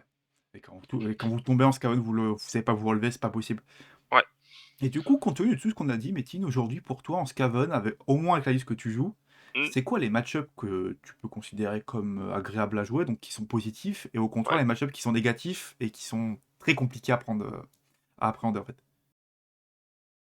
Alors, Sench est très compliqué, forcément parce que là, moi j'ai eu l'expérience au top 8, mais je le savais que c'était difficile parce qu'à la magie, il nous a smat. Le problème des Skaven, c'est qu'on compte énormément sur la magie aussi. Quand à partir du moment où on lance nos sorts, déjà on est content. On lance nos sorts à 7, on est heureux. Et quand en face, il y a un duc qui fait: «Ah bah tiens, moi j'ai fait un 6 sur ma dissipation, bah tiens le deuxième dé c'est un 6, allez hop!» Et que nous, derrière on perd la synergie. Stormcast, ça doit être très, très dur Stormcast. J'ai pas fait beaucoup de matchs en Stormcast contre du Stormcast en V3, mais ça doit être très, très dur parce que les 3 grosses unités qui sont les dragons, les fulminators et les vanguards, ils nous ouvrent en 2. Enfin, il y a pas de question. Hem, Nurgle, j'ai pas testé, mais je pense que ça doit faire des beaux matchs. On va pas kiffer la maladie par contre nous, on va pas kiffer du tout. Surtout les Stormfiends, ça doit être horrible de se manger des maladies tous les tours, mais le match-up doit être intéressant parce que mine de rien, on a des options pour, ouvrir certains monstres, notamment avec l'abomination. Et après en match-up positif, alors quand je dis positif, c'est juste que c'est gagnable, hein, c'est bien, mais ça peut aussi partir. Alors il y a le Cruel Boys, où je trouve qu'en Skaven, tu peux très bien t'en sortir. Parce qu'en fait, on est un peu sur le même principe, c'est 2 armées fragiles qui font très mal, mais le Skaven a de la fiabilité. Enfin, il peut avoir accès à de la fiabilité, là où le Cruel Boys, pas vraiment. Il faut faire des 5 et des 6. En Skaven, t'as pas besoin de faire forcément des jets de dés décisifs, il faut juste que tu fasses tes dés. Khorne, c'est pas mal. Khorne, c'est un bon match-up, pour le Skaven. C'est un peu difficile à cause de la dîme de sang et de l'invocation. Et après, je vais pas faire tout le monde, mais avec si on prend les 5 BT V3, Idonett, ça va être compliqué, je pense. Idonett, ça reste d'être dur parce que entre la règle des cauchemars oubliés et le fait que c'est une armée qui bouge très vite, qui tape très fort, qui peut très vite nous rentrer dedans, ça peut faire très mal. Fire Slayer, ça doit être compliqué parce que ça doit être du PV à gérer, donc ça peut être dur. Et après, ouais, les autres match-up, comme je disais, c'est plutôt équilibré, on va dire. Bah, en fait, First et Donnet, les armées ont été mises à jour, mais le gameplay reste le même.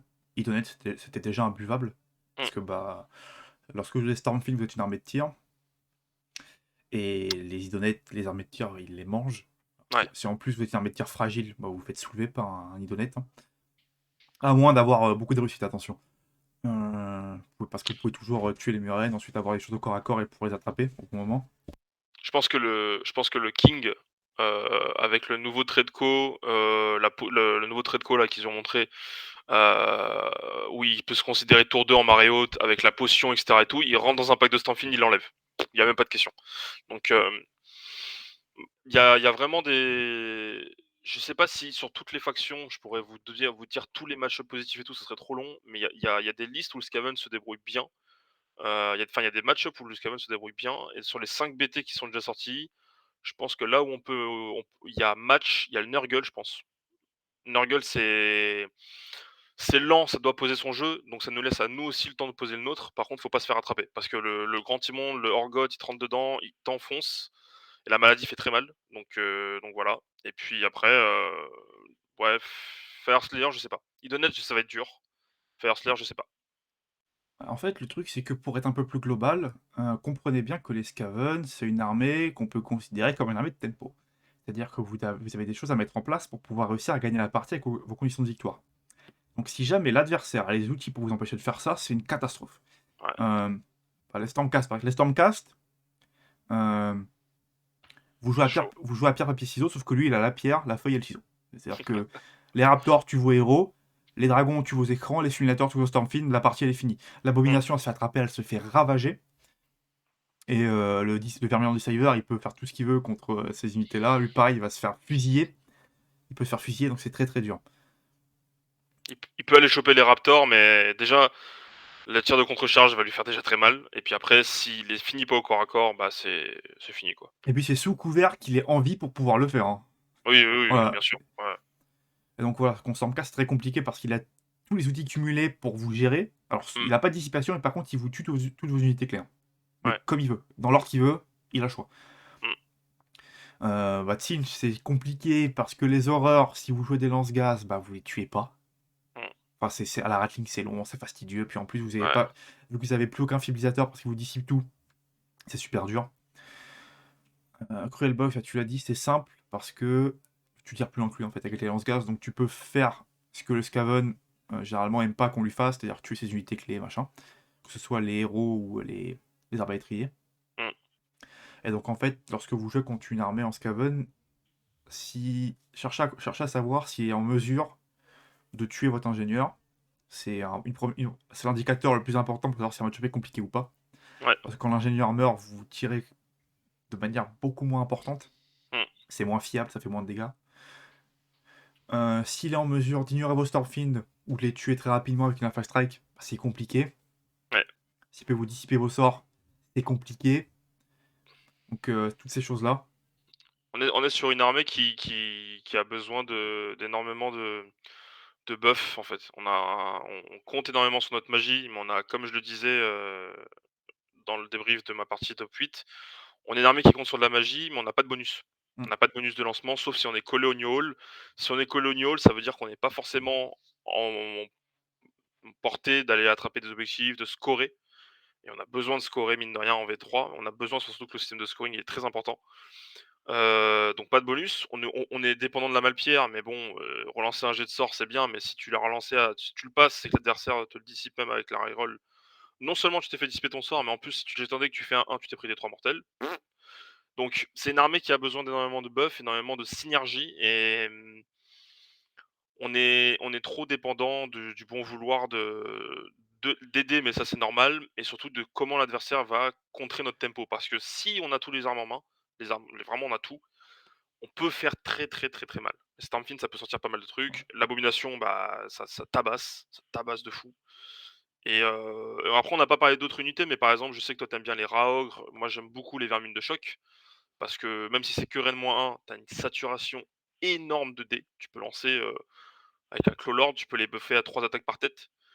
Heu, Tu peux passer en 3+, 3+, 2+, Rennes-1 dégâts 1, c'est très fort. Ça sature énormément. Le problème, c'est que ça bouge que de 6 et ça a pas de projection. Donc Parce qu'en fait, les Raogres et les Hermines de choc, mine de rien, elles font la même chose de manière un peu différente. mmh, Donc c'est des unités qui sont des unités d'élite de corps à corps, c'est-à-dire que si vous arrivez au corps à corps sur quelque chose, Généralement, vous voulez infliger beaucoup de dégâts. Mmh, Les vermines de choc ont l'avantage d'être 30, donc ils comptent beaucoup sur un objectif.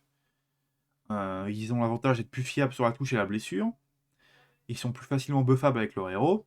Mais ouais. par contre, le truc, c'est que c'est de la horde, donc ils subissent tous les effets des sorts anti-horde, et que c'est plus compliqué d'utiliser le plein potentiel de l'unité. Mmh, Les Raogres, c'est de l'infanterie monstrueuse, donc ils sont pas beaucoup. Du coup, c'est facile de mettre tout le monde au corps à corps. Mais par contre, quand vous en perdez un, vous perdez plus de choses. Le clan Moulder est moins facile à synergiser. Il faut que votre maître Moulder reste en vie. Vous n'avez pas beaucoup d'aptitude de commande pour les buffer. Mais par contre, les Rogres, ils sont récursifs si jamais vous arrivez à les faire revenir. ouais. Moi, ça m'est déjà arrivé sur une partie, lorsque le 4+, enfin, le 5+, et le 4+, s'ils veulent très commandement associés, pour les faire revenir, marche une ou deux fois, c'est super avantageux pour vous. Effectivement, les rogues, moi je sais que je les joue pas, enfin le clan Moulder, je les joue pas, mais c'est une question de modélisme. C'est que c'est juste ça en fait qui me gêne. C'est que Eshin et Moulder, c'est des clans très intéressants dans leur gameplay parce qu'ils ont des petites mécaniques qui sont mine de rien relativement cool à jouer. Mais niveau modélisme, c'est pas possible. J'ai pas envie de convertir, j'ai pas envie de me prendre la tête avec ça. J'ai juste envie d'avoir des belles figurines. Et le problème, c'est que, à moins d'avoir les Raogres de l'île de sang, Moi, ce je qui est les ai. compliqué. Voilà, donc t'as de la chance. Ce qui est compliqué à avoir de nos jours, donc non, c'est pas beau. C'est pas très beau, donc par contre, je sais que ça cogne. Surtout que eux aussi, ils ont profité du BT Kragnos, du Broken Ring Kragnos, parce qu'ils ont accès aux traits de mutation. Alors eux, je les connais pas les traits de mutation, mais je sais qu'il y en a qui passent à plus de PV par tête avec une meilleure sauvegarde aussi. Je crois qu'il y en a une qui permet de régénérer plus, et cetera, donc En fait, franchement, c'est pas mal. les traits de mutation, ils sont bien. Parce que t'en as un pour l'offensif et l'un pour le défensif. Il y en a un troisième qui permet de soigner, donc c'est un peu entre deux. Moi, je le prends pas parce que généralement, je joue deux packs de Rogre. Ouais, Il y en a un où vous avez 6 attaques. Donc des ouais, Rogres avec 6 attaques, c'est beaucoup, sachant qu'en plus, les Rogres sont un 6 à la touche, ils font 2 jets de blessure, donc ça peut faire beaucoup de volume d'attaque. Et l'autre fait passer les Rogres à 6 PV de sauvegarde à plus. Donc c'est globalement, alors c'est un peu moins résistant, mais c'est globalement comme des Black King. ouais. Et du coup, en Scaven, toutes ces unités enclumes, c'est rarissime. On n'en Mmh. a pas, presque pas. On en a une, c'est le nouveau Rogre. C'est les Raogres, ouais. Voilà. Et donc, bah, quand on peut se faire ça, qu'on peut jouer un pack de 4 ou un pack de 6 en full Moulder avec ça, bah, c'est super intéressant. Et moi, en tout cas, je les aime beaucoup.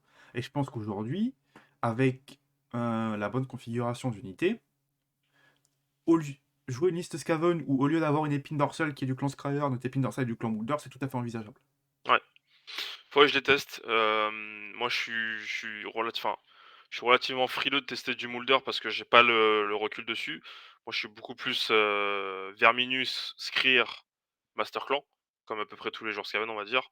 Mais je sais que le Eshin et le Moulder, ils ont des armes, mais il nous faut des nouvelles filles, quoi. Ça, c'est pas possible de jouer, avec des trucs qui datent de battle, c'est trop vieux, trop moche. De toute façon, c'est le dans toutes les reviews Skaven que vous allez entendre parler, ou même les avis que vous avez demandé à des joueurs Skaven, on adore l'armée pour plein de raisons différentes.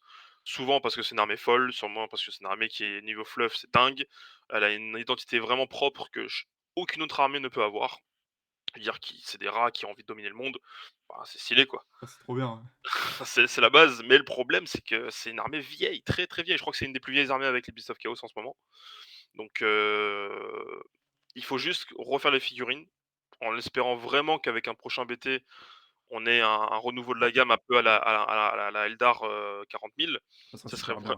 ouais, ça serait vraiment top. Parce qu'on a besoin de nouveaux héros en plastique, on a besoin de nouvelles unités en plastique pour se faire kiffer. Mais ce que j'attends vraiment qu'un nouveau BT, V3 nous remette un peu dans le train parce que vu la qualité des BT V3, hem, là pour l'instant c'est un sans faute. Je trouve sincèrement que c'est un sans faute. Il y a très peu de failles dans les BT, il y a pas très peu de trous dans la raquette, même s'il y en a un petit peu, c'est normal. J'attends vraiment qu'un BT V3 Skaven arrive pour, redonner un peu un vent de fraîcheur. Parce que ce qui est toujours chiant dans un jeu, notamment dans tous les wargames, c'est de se traîner un style de jeu quand tu vois que les autres commencent à te dépasser à la course. C'est-à-dire que là, en ce moment, on joue tous à peu près les mêmes choses en Skaven. Quand tu vois que les autres ont leur nouveau jouet, c'est toujours un peu frustrant. Donc, si le BTV3 arrive vite ou pas, enfin, j'espère vraiment plus vite que prévu, ce serait vraiment bien. Mais en attendant, ouais, il faut se battre avec ses armes. Par contre, c'est une armée qui serait ultra fun et c'est une armée, encore une fois, je le répète, mais qui a une identité non seulement, historique, mais visuelle. C'est-à-dire, Vous aurez jamais notre armée sur la table qui a autant de la gueule. Vous avez des monstres, vous avez des rats, ninjas géants démons, vous avez des vous avez des guerriers, des hordes de guerriers, des clans, de vermines de choc, enfin, c'est une armée qui a de la gueule. Ah ouais, si les Skaven, c'est 4 étages de ma vitrine, c'est pas pour rien, hein. Ah bah, moi j'ai pas de vitrine, mais ils sont à côté. Enfin si j'ai une vitrine, mais ils sont à côté, ils en prennent 3, donc voilà, c'est Ouais, la non base. mais C'est la base. voilà, parce que là, on fait l'analyse de Skaven, il faut bien comprendre que l'armée alors, on va faire un petit cours d'histoire d'AOS pour ceux qui ont débuté le jeu au milieu de la V2, enfin V2 et début V3. Les Skaven, ça fait partie des armées qui ont été immédiatement jouables à la sortie d'AOS. Pendant un moment, on jouait monoclan. C'est-à-dire que les factions étaient faites d'une manière qu'on ne pouvait pas jouer les clans entre eux. Donc, soit on jouait clan Pestilent, soit on jouait clan Wooder, soit on jouait clan Scryer, clan Ishin, machin, etc. Tout le monde avait ses lignes, tout le monde avait ses leaders. Donc, c'était vraiment des armées à part entière. Il y a eu des index pour le clan Pestilent et le clan Scryer pour commencer à pouvoir les jouer. D'ailleurs, pour la petite anecdote, les règles du clan Scryer et Pestilent, c'est quasiment les règles qu'on a inventé au tome V2. Donc, ça jouait la même chose. En fait, c'est comme si vous jouiez monoclan, quasiment. C'est ça. Et ensuite, le Battle Tome V2 est arrivé. Euh, la létalité des profils par rapport à ce qui était joué à l'époque et le fait que tout soit combiné, ça a fait les Skaven le roi de la colline pendant un moment. Mmh. C'était vraiment l'armée de top méta. Il y a eu un autre passage top méta en V1, mais c'était un bataillon un peu bizarre. On jouait côté Stormfield, on arrivait en faible, on brûlait tout le monde et sur un double tour ça se passait bien, sur un pas un double tour ça se passait très mal. Et bon, ça c'était un passage un peu bizarre parce que Ouais, c'était une c'était époque bizarre. où c'était les batailles, c'était un peu à ouest se chercher. Mais en V2, voilà, les Skaven, ça a été le roi de la colline. Ils ont été tellement violents qu'ils ont survécu à la sortie de Slanesh en termes de viabilité de méta et surtout qu'ils se sont payés le luxe de sortir du metagame les Daughters of Cain, ce qui n'était pas donné à l'époque. Non, surtout pas, ouais. Mais les Jezzail, même si maintenant ça peut paraître un peu ridicule, à la comparaison avec d'autres unités de sniping, même si ça reste encore très fort, attention, hein, les Jezzail à l'époque c'était la meilleure unité de sniping du jeu. Mmh. Et donc, on était désormais en possibilité de sortir les généraux de Torofken de la table et donc de réduire à zéro la tankiness d'une liste Agnar. Ouais. Et donc, le fait de sortir cette liste-là, qui était, on va pas se cacher, la liste SSSS plus tiers de la fin de la V1, enfin même au début de la Même V2, MV2, ouais. ça a changé du tout la configuration du metagame et du jeu compétitif à la sortie d'Escaven. Et même si c'est pas aussi. Ça n'a pas été aussi dégénéré que des sorties comme Sinch ou Caradron, les Skaven, ça a été très clairement un tournant en termes de la manière d'aborder la V2 sur AOS. C'est eux qui ont ramené le tir, en fait. On était dans une méta, relativement équilibrée en termes de corps à corps magie cac, enfin et tir. Et en fait, c'est eux qui ont arrivé, qui ont dit: «Nous, on a les Stormfiend, on a les Jesai, on a les Globadier». Voilà, on a 3 unités de tir qui vont ouvrir n'importe quoi. C'est-à-dire, tu jouais de la horde qui pouvait venir rapidement, on avait les Globadier. Tu jouais des généraux tanky qui faisaient ta synergie, on avait les Jesai. Et tu voulais un peu des 2 mais en plus burné, tu avais les Stormfiend. Et en Ouais, fait, on a rouvert le saloon western du tir. Le c'est problème, ça. c'est qu'après, Caradron et Tzeentch sont arrivés et là, c'était pas pareil. Mais en fait, déjà, Caradron et Sinch sont arrivés, ils faisaient déjà des choses un peu mieux, même si Skaven, ça restait très bon. Mais en plus de ça, avant, pendant et après, il y a eu des changements et des nerfs en termes de coups en point et de war scroll qui font que les Skaven, petit à petit, ils sont essoufflés. On a eu d'abord un changement radical sur les acolytes, ils sont passés de 25 à 32 mm. Donc Ouais. c'est avant du 25 mm, vous faisiez votre petit bloc, ça prenait pas de place entre acolytes, vous envoyez ça n'importe où, ça faisait des dégâts monstrueux. Sur du Mmh. 32, ça prend autant de place que 30 sanguinaires. Pour une unité de tir, c'est dur. On a eu un changement de War Scroll sur les moines de la peste, où ils sont Ouais. devenus. Bah, en fait, le War Scroll était un peu compliqué à jouer, il était très très fort. Ils ont changé ça, ils ont changé les coups en points, donc les moines de la peste ils sont devenus moins bons, même si ça a été continué à jouer jusqu'à la V3, là où les règles de renforcement, c'était le coup fatal. On ne les voit Ouais. plus du tout. Euh, il y a eu des changements sur les Stormfiend. Alors, les Stormfiend, au début, ils n'étaient pas joués, parce que les Jedi étaient considérés comme meilleurs. Mmh. Ensuite, pour différentes raisons, les Stormfiend ont été considérés comme meilleurs que les Jedi. On a commencé à les jouer par neuf. Ensuite, par neuf, il y a eu beaucoup de listes Skaven qui sont sorties comme ça, qui gagnaient beaucoup de parties en tournoi. Il y a eu une Big Fac où on pouvait les jouer que par 3 ou 6. Donc ça les a rendus moins forts. 3 ou Ouais, 6 avec l'équipement, ouais. déjà, hein. Ah ouais, avec les nouveaux équipements, bien sûr. C'est double coup qui les a détruits. Et les Verminlord, c'était les mêmes, les Verminlord à la sortie, sauf qu'ils valaient rien. Ils valaient Mmh. 280, 260, 300 points. Et franchement, des Verminord à 260 points, pour le coup, ils étaient super rentables, on les jouait beaucoup. En plus, évidemment, les War Scrolls n'étaient pas les mêmes. Donc, bah, en comparaison, ils étaient très très utiles. Ils sont pris des augmentations des coûts en points entre 20 et 60 points. Mmh. Donc, de l'autre côté, il y a d'autres unités Skaven comme la Cloche Hurlante, les, les Moines de la Peste, le Prophète Gris, le Prêtre de la Peste, qui ont monté de 20 points également. Donc d'un coup, les Skaven, elles ont pris 80, 120, 150, 200 points. Et là, du coup, bah, on pouvait plus jouer ce qu'on jouait avant, c'est-à-dire à la fois du corps à corps de Man de la Peste, du tir et du Master Clan. Il fallait choisir, parce que ce qui est normal, hein, parce qu'on pouvait jouer vraiment beaucoup de choses à cette époque-là en Skaven, et Ouais. c'était vraiment très fort. Le nerf, il est clairement pas injustifié. Mais du coup, ça forçait à s'adapter, et en parallèle, les armées, elles ont changé. Mmh. Et même si Skaven, on a toujours eu beaucoup de créneaux. C'est resté pendant très longtemps une armée rogue, dans le sens où c'était pas le top du top, mais par contre, ça avait beaucoup de possibilités pour contrer des trucs. On l'a vu, Skaven, ça pouvait battre de l'Ossiark avec les Ratling, ça pouvait battre du Farseer avec les lance-flammes, ça pouvait battre du Slanesh avec les Stormfiend et les Ratling, il y avait plein de choses à faire. Mmh. Mais ça devenait de moins en moins fort. Et là, en V3, il y a beaucoup de choses qui peuvent venir vous contrer votre plan de jeu. Quand le plan de jeu se déroule bien, Skaven, c'est super fort. Ouais. Mais aujourd'hui, il y a plein de choses qui vous empêchent de dérouler de manière sereine les choses que je mette en place pour en fait profiter pleinement du potentiel de vos listes. Après moi je vais faire un peu le contre de ce que tu dis et je suis d'accord avec toi, hein, y a pas de c'est en plus c'est très fluff, je veux dire, quand notre plan se passe très bien, on est les maîtres du monde. Quand ça foire, on est obligé de blâmer quelqu'un d'autre, mais ça foire du coup, on se fait niquer, hein. Ouais, Mais par contre, je trouve qu'il y a des aptitudes dans alors il y a des changements en V3 qui nous ont fait extrêmement de bien. En V2, les Skaven n'avaient pas de bataillon. Je le redis, on en avait dans les alors, rouvrez votre livre, hein, ah, c'est vrai que il y a marqué bataillon, mais il y a pas de bat en fait, il y a pas bataillon. C'est pas vrai. On avait des bataillons qui étaient nuls, il y avait que le bataillon Pestilence qui était de temps en qui était relativement joué, les mais Verminus à la fin, quand les Vermines de choc valaient plus rien. Mais voilà, mais bon, c'était pas ouf. Donc en fait, on avait beaucoup de pauses. En V3, bah, vous avez vu ma liste, je suis en 2 pauses. Je peux potentiellement même être en une si j'enlève le Vermilord et je mets autre chose à la place. Une pause, c'est serein, hein. c'est bien.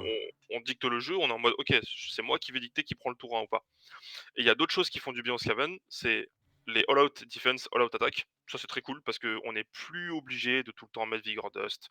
On n'est plus obligé par exemple, on peut aussi mettre un Vigor Dust sur des Stampfin et quand même donner plus 1 pour toucher aux vermines de choc ou à l'abomination. Et ce qui fait énormément de bien au Skaven, il y a 2 trucs, c'est ralliement, c'est énervé sur des Stampfin. Sur les Stampfin, vous faites un 6, l'adversaire il se décompose, hein. Ah là, le lance-globe que j'ai perdu, il revient, bah, d'accord, très bien, pas de problème. Et le redéploiement. Le redéploiement, c'est une aptitude de fou parce que les guerriers des clans sont passés de écrans, très utiles, mais juste à des écrans, à petit rat casse-couille. Parce que du coup, vous allez repousser des faibles, vous allez repousser des mouvements de monstres, vous allez bloquer des socles de monstres qui doivent passer derrière vos lignes.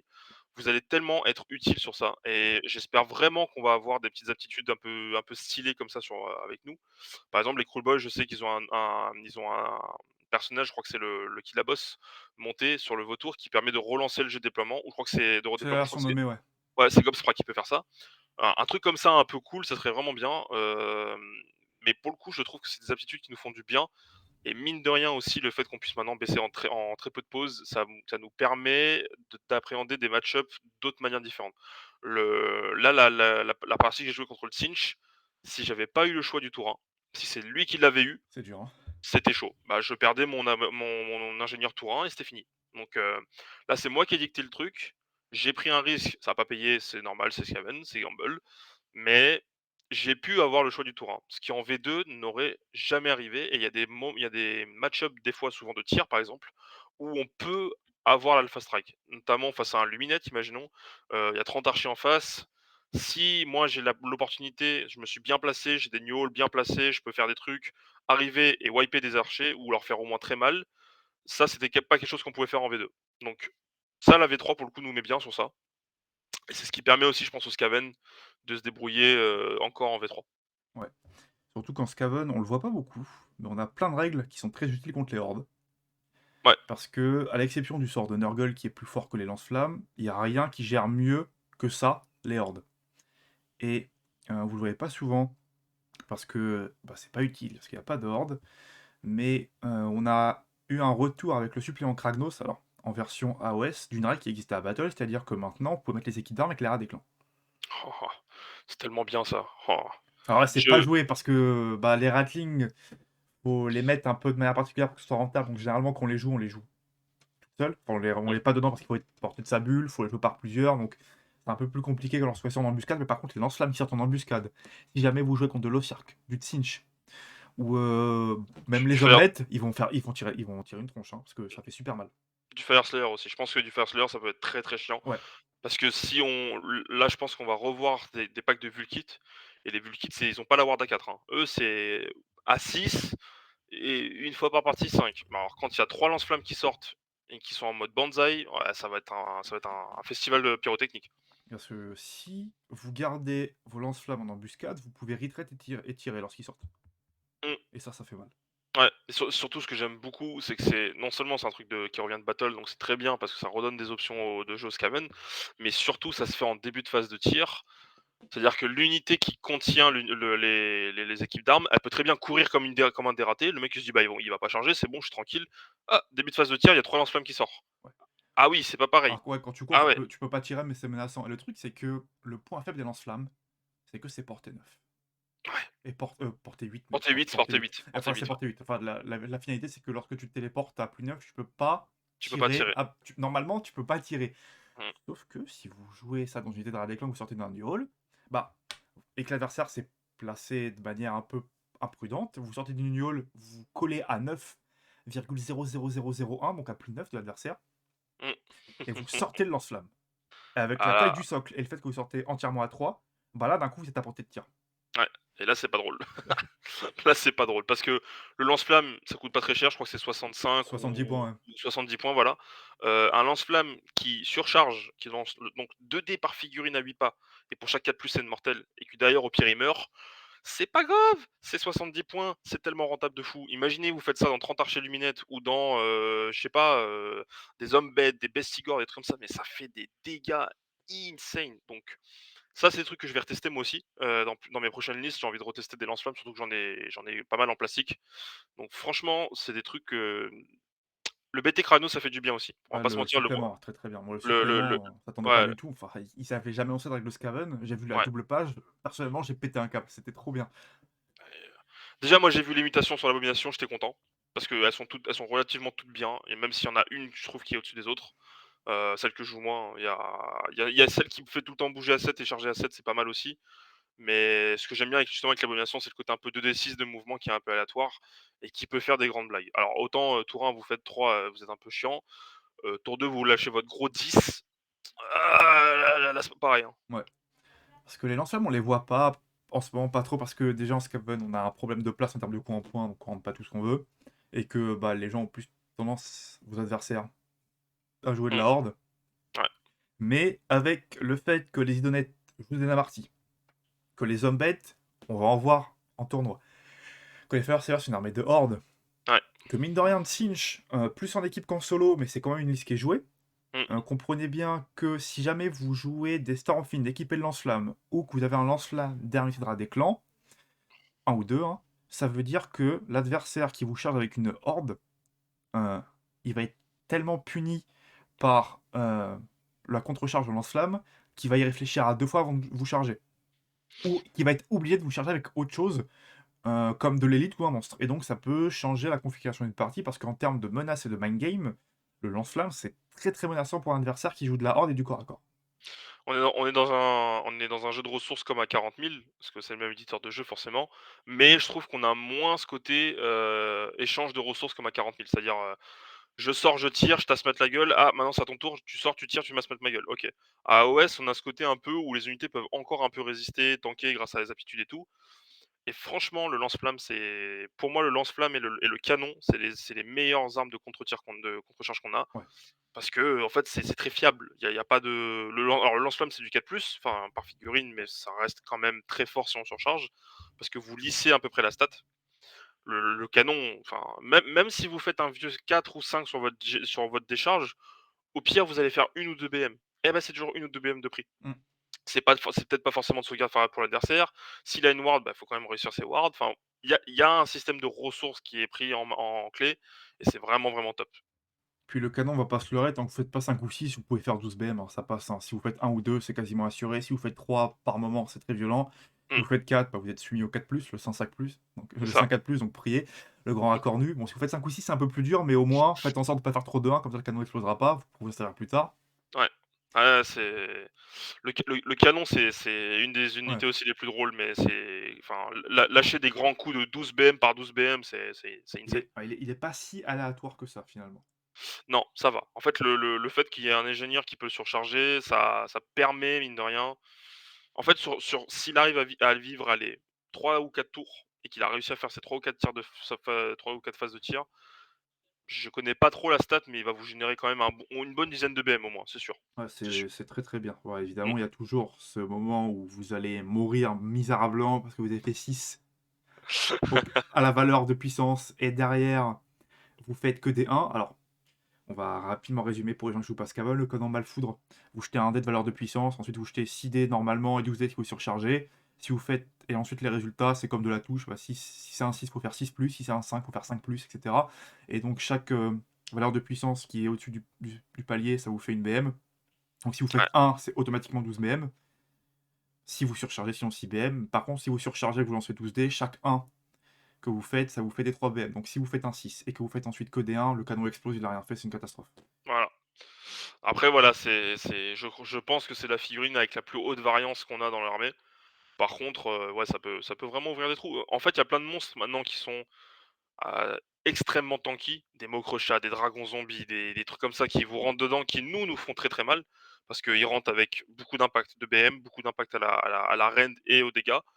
Le canon, il le regarde, il dit: «Toi, t'es mort. Ah Toi, ouais, tu vas non, peut-être toi, tu vas peut-être mourir, toi». ah bah oui, parce qu'il y a beaucoup de monstres qui subissent mal l'ABM dans cette méta. Surtout que depuis que la mulette de destinée n'est plus aussi fiable qu'auparavant, je vois beaucoup plus de canons Malfoudre en Skaven qu'auparavant. Et moi, pour jouer ça en tournoi, parce que j'aime pas jouer Skaven en ce moment de tournoi, pour les raisons qu'on a expliquées auparavant, avant le canon Malfoudre, euh, je le tankais avec ma tête, littéralement. C'est-à-dire que je mettais le géant avec l'amulette devant, je fonçais vers le canon et je tankais avec la tête. Et Ouais, il me faisait rien, il me faisait, s'il y avait de la chance, il me faisait 16 BM. ouais. Maintenant, le canon Malfoudre, c'est terrifiant. Ah, c'est vraiment terrifiant, hein, après, je sais pas si en contre-charge, tu peux surcharger, je crois pas, hein. Si, si, bien sûr, hein, pas de problème. Tu peux? En fait, OK. c'est les lance-flammes, les canons Malfoudre, ils sont si forts que ça en contre-charge, c'est parce qu'ils ignorent absolument tous les malus qu'implique Ouais. ce tir-là. Oui, t'as pas les malus pour toucher, mais j'avais un doute pour la surcharge. Mais alors ouais, bah, moi en tout cas, je sais que je suis en train de travailler sur notre liste en ce moment et j'en ai rentré un. J'en ai rentré un de nouveau, parce que je pense sincèrement qu'avec la méta qui s'amène, avec les 2 nouveaux BT, je pense notamment au Fire Slayer qui a besoin de garder ses héros en vie. Quand le héros, tu vas lui dire, «Bah tiens, tu 10 BM à tanker», C'est dur, hein. ah bah, c'est chaud, hein, c'est chaud. Il faut les lâcher ces wards, hein. Surtout qu'on l'a vu, hem, parce que là, les BT sont sortis, hein, lorsqu'on tourne cette vidéo, mais le héros Fire Slayer le plus indispensable, c'est le Battlesmith. Sauf que le Battlesmith, au passage en V3, il a perdu le fait de pouvoir être protégé par les autres. Donc Ouais. c'est-à-dire que s'il prend un tir de canon Malfoudre, il faut qu'il le tienne tout seul et Au c'est très dur. revoir! Pour un héros à pied, tenir un tir de canon Malfoudre, c'est très, très dur. Bah, je crois qu'il a quand même une ward à 6 naturellement parce qu'il Ouais. a sa bannière. Mais une ward à 6, ça vous je sais pas il a combien de PV, je crois que 5 ou 6, mais ça vous Bah, sans ça vous Attention Messire et sans Gardeur Royal, quelqu'un qui surcharge un canon Malfoudre, il a plus de chances de tuer le Battlesmith que de pas le tuer. ouais, ouais, bah, voilà, c'est et puis on n'a pas parlé de la portée, mais le canon Malfoot, c'est une portée de 24. Donc +3 parce qu'il bouge de 3 quand même et il peut bouger et tirer sans problème. Donc ça fait une grande menace de 27 pas où tu dis à l'adversaire: «Bah, là, je peux tirer». Et puis il sort des gnolls aussi, le canon Malfoudre. Ouais, bah, là par contre c'est dangereux. Mais mais ça fait des grosses blagues. Ah oui, ça peut être très drôle. Je veux dire, un canon Malfoudre à qui il reste que 1 ou 2 PV, sortez-le d'un gnôle, tirez avec. Franchement, Ah oui, oui. l'adversaire, il va jamais s'y attendre et la punition, elle peut être immédiate, hein. C'est vrai que les gnolls, pour le coup, moi j'ai beaucoup craché dessus en V2, parce qu'en fait le fait que c'était en début de phase de mouvement, c'était très, très chiant. Maintenant que c'est en fin de phase de mouvement, c'est, quand même beaucoup Ouais, plus je souple. préfère, ouais. Ça veut dire qu'en plus, maintenant, pour rentrer dans un gnôle, faut plus être entièrement à 6, mais juste à Suite 6. à 6, ouais. Donc ça permet de s'éloigner sur un tour, de faire ses trucs. Et Mmh, ensuite, si on voit que ça tourne mal ou qu'il faut aller ailleurs, de revenir, se téléporter, voilà. Ça permet beaucoup plus de latitude. mmh. Et Et il faut pas oublier, hein, note à moi-même, il faut bien héros, ainsi pas. ouais. Et je vois plus en plus de joueurs Skaven, chose que moi je fais pas assez souvent, et je pense qu'il y a une erreur avec les nouveaux New Hall, j'aurais dû m'en rendre compte plus tôt, c'est que les New Hall, avant, on en mettait un voire 2 chez l'adversaire, pour Ouais. le bloquer. Mmh. Moi je pense que pour avoir eu des joueurs Skaven qui ont pratiqué l'armée en tournoi, récemment, parce que j'observe un peu ces parties-là, c'est un meilleur choix, d'avoir toujours ce New Hall chez soi près de vos sorciers pour faire votre château, vos bulles, machin, Mmh. avoir le sa magie, et ensuite de les mettre suffisamment proches de votre zone de votre zone de déploiement pour être en capacité de faire des allers-retours avec vos unités qui doivent tirer et de pouvoir, si vous avez plusieurs ingénieurs, de pouvoir faire des travaux de ricochet sur vos bulles et de toujours avoir vos bonus, quoi qu'il arrive quand vous sortez de téléportation. Ouais, tu penses que c'est plus intéressant d'en mettre un chez l'adversaire? Moi, j'ai fait une partie contre un joueur Skaven, quand je jouais Sob, il en a pas mis chez moi. Ouais. Il a fait un espèce de triangle chez lui, où en fait, au lieu de servir des gnolls, moi c'est ce que je fais beaucoup, je me sers des gnolls pour faire un mouvement horizontal. Ouais. Et donc, à la fin de la partie, il prend un objectif ou tuer des choses parce qu'il s'est avancé. Il s'en servait pour faire des mouvements comme ça. Enfin, du coup, des Ouais. mouvements. Enfin, moi, j'en servais de manière verticale et lui faisait sa manière horizontale. Horizontal, ouais. Ouais, c'est ça. Et bah, du coup, il transportait ses Stormfin d'un nœud à l'autre. Et il avait ses sorciers, vu que sa portée n'était pas très grande de téléportation, qui eux couraient un peu partout pour donner ses bulles. Et là, pour le coup, c'est très intéressant si jamais l'adversaire il n'a pas l'armée avec une amplitude de mouvement ou de téléportation nécessaire pour vous passer derrière. Et donc, vous pouvez passer toute la partie à faire ça. Ouais, effectivement. Ouais, c'est Alors intéressant. évidemment, si c'est du Drake, du Fulminator Living City, du Mokrocha, faites pas ça, hein. Vous allez vous faire éclater. Enfin, Au revoir. mais contre Non, des non, mais armées qui n'ont pas c'est d'amplitude, c'est très intéressant, je trouve, comme manière de jouer ah Ignol. ah, c'est intéressant. Moi, je le mets toujours chez l'adversaire pour le faire chier, pour lui dire, «Garde une unité en tête chez toi, pour, le bloquer parce que sinon je peux arriver derrière toi». Mais en fait, tu t'en sers jamais pour TP chez l'adversaire. Si tu peux, bien sûr, tu le fais, hein, y a pas de problème. Mais je le faisais surtout pour dire à l'adversaire, «Garde au moins quelque chose chez toi» et ça force souvent à garder un petit héros totem derrière et ça fait chier. Non, faut être Maintenant, honnête, le Ignol chez l'adversaire, là, ça me alors là, on va vous révéler un secret que les joueurs Skaven gardaient bien caché, n'ont jamais dit à personne parce que c'est leur avantage. Mais comprenez bien que le Ignol chez vous, c'est une carotte. c'est une carotte On de s'en ouf. sert jamais, c'est nul. C'est nul de faire ça. Ça sert à rien. On sort des bulles, on est super loin, faut faire des charges à neuf toute seule. C'est nul, c'est Non, non, juste c'est nul. c'est le nul chez l'adversaire, c'est vraiment pour le forcer à se déployer de manière particulière. C'est psychologique. C'est juste pour dire, «Garde quelque chose chez toi, sinon je vais taper derrière toi» et on va jamais le faire parce que si on TP, c'est soit on a gagné, soit on est en position de gagner, donc bon, ça sert pas à grand chose.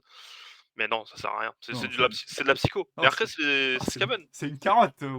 Je crois que de toutes mes parties en Skaven, le seul moment où le Newell derrière, ça m'a servi pour gagner une partie, c'était en doublette à un tournoi où en fait, pour gagner, il fallait que je transforme mon ingénieur en monstre, c'est un archer warlock, que je passe une charge à 9 et que je tue un ogre de thaumaturge. J'ai tout passé, là j'ai gagné. Mais enfin, je veux dire, Ouais. il restait 3 figurines adversaires en face. Mmh. Moi, j'ai téléporté mon archer warlock, donc du haut derrière, que j'avais gardé, qui à la base c'était une vraie carotte, hein, j'avais jamais pensé à faire ça. Et en plus, c'était sur Veine de Gur, donc c'était parce que la comète était tombée devant le Pile à Nioul. côté. Ouais, Ouais, pile à côté, ouais. voilà. Je vais pas vous mentir, hein, je sais pas combien de parties Skaven j'ai faites, mais je pense que j'ai dû utiliser une fois la TP dans le dos. Puis en Voilà. plus, en V3, les Niols, on peut les péter. Ouais. Alors, péter un Niol, ça empêche l'adversaire de rentrer dedans, mais ça n'empêche pas de sortir. Attention. Oui. Oui, oui. Voilà. C'est tout. Mais bon, après, Et c'est bon, très si bien, tu parce que ça veut dire que si je téléporte derrière vous, il peut plus revenir. Du coup, il réfléchit à deux fois avant de faire ça. Le truc, c'est qu'en Skaven, il y a personne d'efficace à envoyer en mission suicide. non. Tu vas pas Ah non. envoyer tes Stormfin ou tes Rogues en mission suicide derrière, hein, ils sont trop Non, importants. on n'a pas de missile en Skaven. On a l'abomination, mais c'est pas un missile comme ça, quoi. Enfin, si, on a deux trois missiles, on a la Doomwheel, mais la Doomwheel, on la téléporte pas, c'est place de 5 d 6. Moi, je suis pas, j'ai pas testé assez la Doomwheel. Je sais que toi, tu l'apprécies Moi, énormément, mais j'aime je beaucoup la Doomwheel, mais la Doomwheel, c'est marrant parce que ça va vite. ouais, Et que quand on joue deux, ça peut te permettre de jouer le bataillon Alpha Bispac avec une abomination derrière. Et que si t'en joues deux, généralement, dans les Skaven classiques, t'as une unité Stormfin que tu as buffé, et du coup, quand tu utilises ta Malpierre, ton bonus de dégâts il part dans le vent. Donc en ouais. jouer deux, ça permet de buffer 3 unités. Et en fait, la Doomwheel, elle va vite déjà. Donc c'est compliqué à l'adversaire sans prémunir. Et elle a cette capacité, si t'en joues deux ou trois sur un flanc, et que ça se passe à peu près bien, au niveau de tes tirs, Mmh. d'être en mesure de tuer un monstre un peu fragile ou un écran. Ouais et de Et passer. donc ça permet en fait, comme on l'a dit, c'est une unité qui prend les flancs. Et donc ça fait passer ces unités-là. C'est un peu comme Labo ou ton Vermillor, Ouais, ça prend les flancs. Et donc du coup, quand tes Stormfiend, ils avancent sur le champ de bataille, ah, tu peux faire un mouvement comme ça ouais, et bloquer l'adversaire. Bon, ça implique, un, que la Doomwheel tire correctement et deux, qu'elle ne meurt pas. On est à 8 PV la Doomwheel. C'est compliqué. ouais. Mais c'est un excellent outil de distraction pour son coût en points. Ça vaut que 150 points en fait. C'est vrai que c'est pas cher 150 points, effectivement. Ouais. C'est un petit peu les 2 Doomwheel, c'est un peu plus cher qu'une Ouais, Labo, ouais. pour le coup, par contre, c'est au pif total, hein. Ouais, bah, Alors c'est là, mais si vous voulez des trucs fiables, mais je veux pas à 2000, tout est au hasard. Le mouvement est au hasard, mmh, le nombre de tirs est au hasard. le dégât. Vous êtes en 3+3+, donc il peut se passer des choses pendant les jets de touche et les jets de blessure, et vous êtes dégâts D3. Donc tout est au pif. C'est-à-dire, si vous faites 12 dégâts, dégâts 3, vous tuez Kragnos, vous pouvez aussi ne pas tuer Tibrim. C'est- Ouais, ouais, c'est Skaven, c'est Skaven. Mais après la Doomwheel, c'est iconique en plus comme figurine, donc pour le coup, ouais, c'est intéressant. C'est un bon distraction Carnifex, c'est vrai que ça doit bien prendre les flancs. Ouais. Après, ouais, c'est 300 points dans une liste quand on joue 2, pourquoi pas? En fait, Faut voir. La Doom Wheel, ça sert beaucoup contre des armées comme les Stormcast ou les Cruel Boys qui vont jouer des unités de tir extrêmement oppressantes parce qu'elles tirent loin et fort, mais qui sont très fragiles. Et un adversaire qui connaît pas Skaven, il va pas tirer sur la Doom Wheel, il a autre chose à faire. Ouais, Et ouais, donc du clairement. coup, vous déplacez de 4 des 6, vous mettez à portée de tir des Raptors ou des Ball Boys ou je ne sais quoi, ça peut être même des River, des River Idonet, genre d'unités un peu fragiles mais qui tirent fort. Vous tirez dessus, vous allez soit la tuer, soit lui faire très mal. Et en fait, ça vous fait respirer. Ouais. Mais si jamais en face, c'est du Gorgontas, du Mokroja, du Gatebreaker, du Grand Immonde, voilà, Doom Wheel, comptez pas trop dessus, hein. Le pilote de la Doomwheel, il est déjà en sueur, c'est là en mode Ah ouais. À moins de faire 11 tirs qui passent tous, et qui sont ouais, tous dégâts 2 ou 3, vous allez rien faire hein, contre des monstres ouais, résistants. c'est pas ouf. Ouais, c'est Skaven, quoi, c'est purement Skaven comme Bah, armée. en fait, Unité. c'est une unité chariot, et les unités de chariot dans AOS, elles sont pas très fortes, mais il y en a qui peuvent harceler, hein, voilà. Elles ont des utilités, en fait. Ouais, c'est Enfin ça, les ça peut harceler l'adversaire. mmh, elles ont des utilités, clairement. Bah écoute, on a bien fait le tour, Métine. On va quand même finir comme d'habitude pour les gens qui connaîtraient pas l'armée et qui voudraient débuter les Skaven avec cette vidéo. Mmh. Pour toi, quand on joue Skaven, c'est quoi les erreurs à ne absolument pas faire, sous peine d'être puni immédiatement d'une défaite immédiate? Son placement au niveau de ses bulles, bien respecter les bulles, de Malpierre, de Buff, c'est extrêmement important. La cloche, c'est entièrement à 13 pas, donc c'est relativement bien, mais enfin, c'est relativement grand, mais il faut le respecter. Les écrans, il faut savoir écranter en Skaven. Il faut vraiment, vraiment, vraiment apprendre à gérer ses guerriers des clans. C'est pas parce qu'on en joue 3x20, on se dit c'est une taxe. Il faut savoir les écranter. Savoir quand aller, quand rentrer dans une unité, parce qu'il y a des moments où tu te dis, «Là, je suis surbuffé et tout», et il faut prendre en compte tout ce qui va avec, c'est-à-dire: «OK, je leur tire dessus, je les charge, mais qu'est-ce qui se passe après? Qu'est-ce qui se passe? Si je rase l'armée, enfin, si je rase l'unité que je vais en face, qu'est-ce qui se passe après?» Et je alors c'est très marrant, enfin, c'est très fluff ce que je vais dire, mais se tenir au plan, vraiment. Tu as un plan Scaven, il faut y aller au bout. La preuve, au top 8, j'ai fait mon plan, il a foiré, mais je suis allé au bout, et du coup, faut aller dans le plan, c'est tout. Je pense vraiment que c'est sinon, en fait, tu te fais vraiment punir. Si ton plan en face de toi, c'est de dire: «J'ai une unité», par exemple, j'ai, 3 x 5 Blood Knight, je vais d'abord les tuer eux et après je vais écranter tous les autres dragons zombies ou alors les tenir le temps que je me tue le reste, tu fais ça. Tu le fais, tu finis le truc et après tu t'occupes du reste. En espérant que les dragons zombies ont pas bouffé tous tes guerriers des clans en attendant. Mais en vrai, c'est une armée qui est très fun à jouer. Parce qu'on a l'impression de jouer vraiment avec plein de boutons partout comme des comme des ingénieurs et de tout faire péter. Mais il faut respecter, c'est une armée qui a besoin d'un plan et qui a besoin de le tenir, de le suivre à la lettre. Ouais, très clairement, il faut écranter, protéger vos héros, c'est vital. Vite Skaven sans héros, c'est une garderie. C'est ah, il se passe plus rien. Ils savent plus quoi faire. Vous avez plus de mine bravoure, vous avez plus de buff, c'est une catastrophe aux unités. Sans les héros, alors, ça dépend, mais par exemple, les Raogres, avec un maître Moulder, c'est bravoure 10, 3+3+, moins 1, 2, qui reviennent sur un 4+, lorsqu'ils meurent. Des Raogres, sans maître Moulder, c'est 4+3+, moins 1, 2, bravoure 5, lorsqu'ils meurent, ils sont morts. C'est... quand il est mort, il est mort. Non mais c'est vrai, par exemple la cloche, Moi je la joue tout le temps parce qu'elle est indispensable. Sans ça, mes Ah guerriers des oui, clans, tout le ils monde courent tous s'enfuit, hein. comme bah oui, ils courent tous comme des poulets, en plus les effets de la cloche sont relativement forts. Il y a que le 5 qui me saoule parce que des 6 mouvements plus sur la cloche, mais franchement non, c'est une armée où les héros doivent tenir en vie, mais ils sont fragiles donc il faut jouer un peu fourbe, il faut trickser. Ouais. C'est pour ça que le redeploy, c'est intéressant, c'est pour ça qu'il y a plein de trucs que je disais comme ça. C'est une armée où les héros sont ultra importants et pour le coup, l'ingénieur, comme on en a parlé longtemps, mais c'est vrai que c'est l'un des plus importants. Si vous avez les points, il faut un Arc Warlock, c'est très bien parce que c'est le seul héros Skaven à 3+, qui tank, qui tape relativement bien, qui a un petit lance-flamme, qui a un sort de Malfoudre qui fait extrêmement Ah, il mal. peut faire très mal, hein, Ah, depuis qu'on c'est peut cibler plusieurs fois la même unité, moi je m'en sers beaucoup, ça fait très, très mal. ah ouais, bah, tu sais quoi? C'est Décimortel à chaque fois sur l'unité? Si tu surcharges, ouais, sinon c'est D3. Ouais, mais tu te rends compte, si tu fais, 3 tu D3 lances ça ton suffit, hein. tu lances ton D3, tu fais 3, tu cibles 3 fois la même unité, tu lances 3 décidés mortels, si tu surchargé, bah, tu peux l'exploser quoi, tout simplement. Mais Même c'est ouais. voilà, c'est Skaven quoi. Tu peux faire 3-1 aussi, hein. Puis en C'est Skaven, alors c'est un peu bête à dire, mais il y a des fois, vous savez, vous jouez une partie, puis vous vous dites: «Ah ouais, mais si là je fais charge à 12 et que j'ai l'init machin, je peux gagner». Et en fait, quand ça arrive, il y a des joueurs, lorsqu'un gros coup de bol arrive, il y a des gens qui savent pas quoi faire. ouais, Et en Skaven, vos gros coups de bol, ils peuvent être tellement puissants en fonction de sur quoi ça arrive, il faut que vous soyez toujours sur le qui-vive à savoir ce que vous allez faire avec. Par exemple, si vous jouez une cloche hurlante, vous devez savoir à ce tour-ci, si vous faites un 12, vous invoquez qui et où. c'est ce que je disais, faut suivre le plan. Ouais. Quand moi j'ai joué ma cloche au top 8 avec ma liste, dans le double 6, moi j'avais préparé déjà mon Vermilord à l'avance, c'était le Verminus. Pourquoi? Parce que je voulais une autre unité de close qui allait aider le Deceiver. Même s'il tape pas très très fort, il tape relativement bien. Et je savais à l'avance que si j'avais fait un double 6, il me fallait un Verminus. Donc je l'avais ramené. Mais le Warp Seer me servait à rien, le Corruptor encore moins et le reste aussi. Donc je voulais prendre ça. Et c'est ce que je disais tout à l'heure, le plan est important. Et là où Clément a raison, c'est que psychologiquement les Skaven, quand ça passe, quand il y a des gros craquages, l'adversaire se dit: What the fuck, qu'est-ce qui vient de se passer? Pourquoi il y a un rat en pyjama qui vient de me défoncer? Qu'est-ce qui se passe? Pourquoi le sorcier là-bas, il m'a fait 3 décis mortels et mon Kragnos, il est mort? Ou mon dragon zombie, il est mort? Qu'est-ce qui vient de se passer? Pourquoi un petit gars comme ça, à 175 points, vient de me défoncer ma pièce à 400? Qu'est-ce qui vient de se passer? Et c'est aussi pour ça que je joue le bombardier.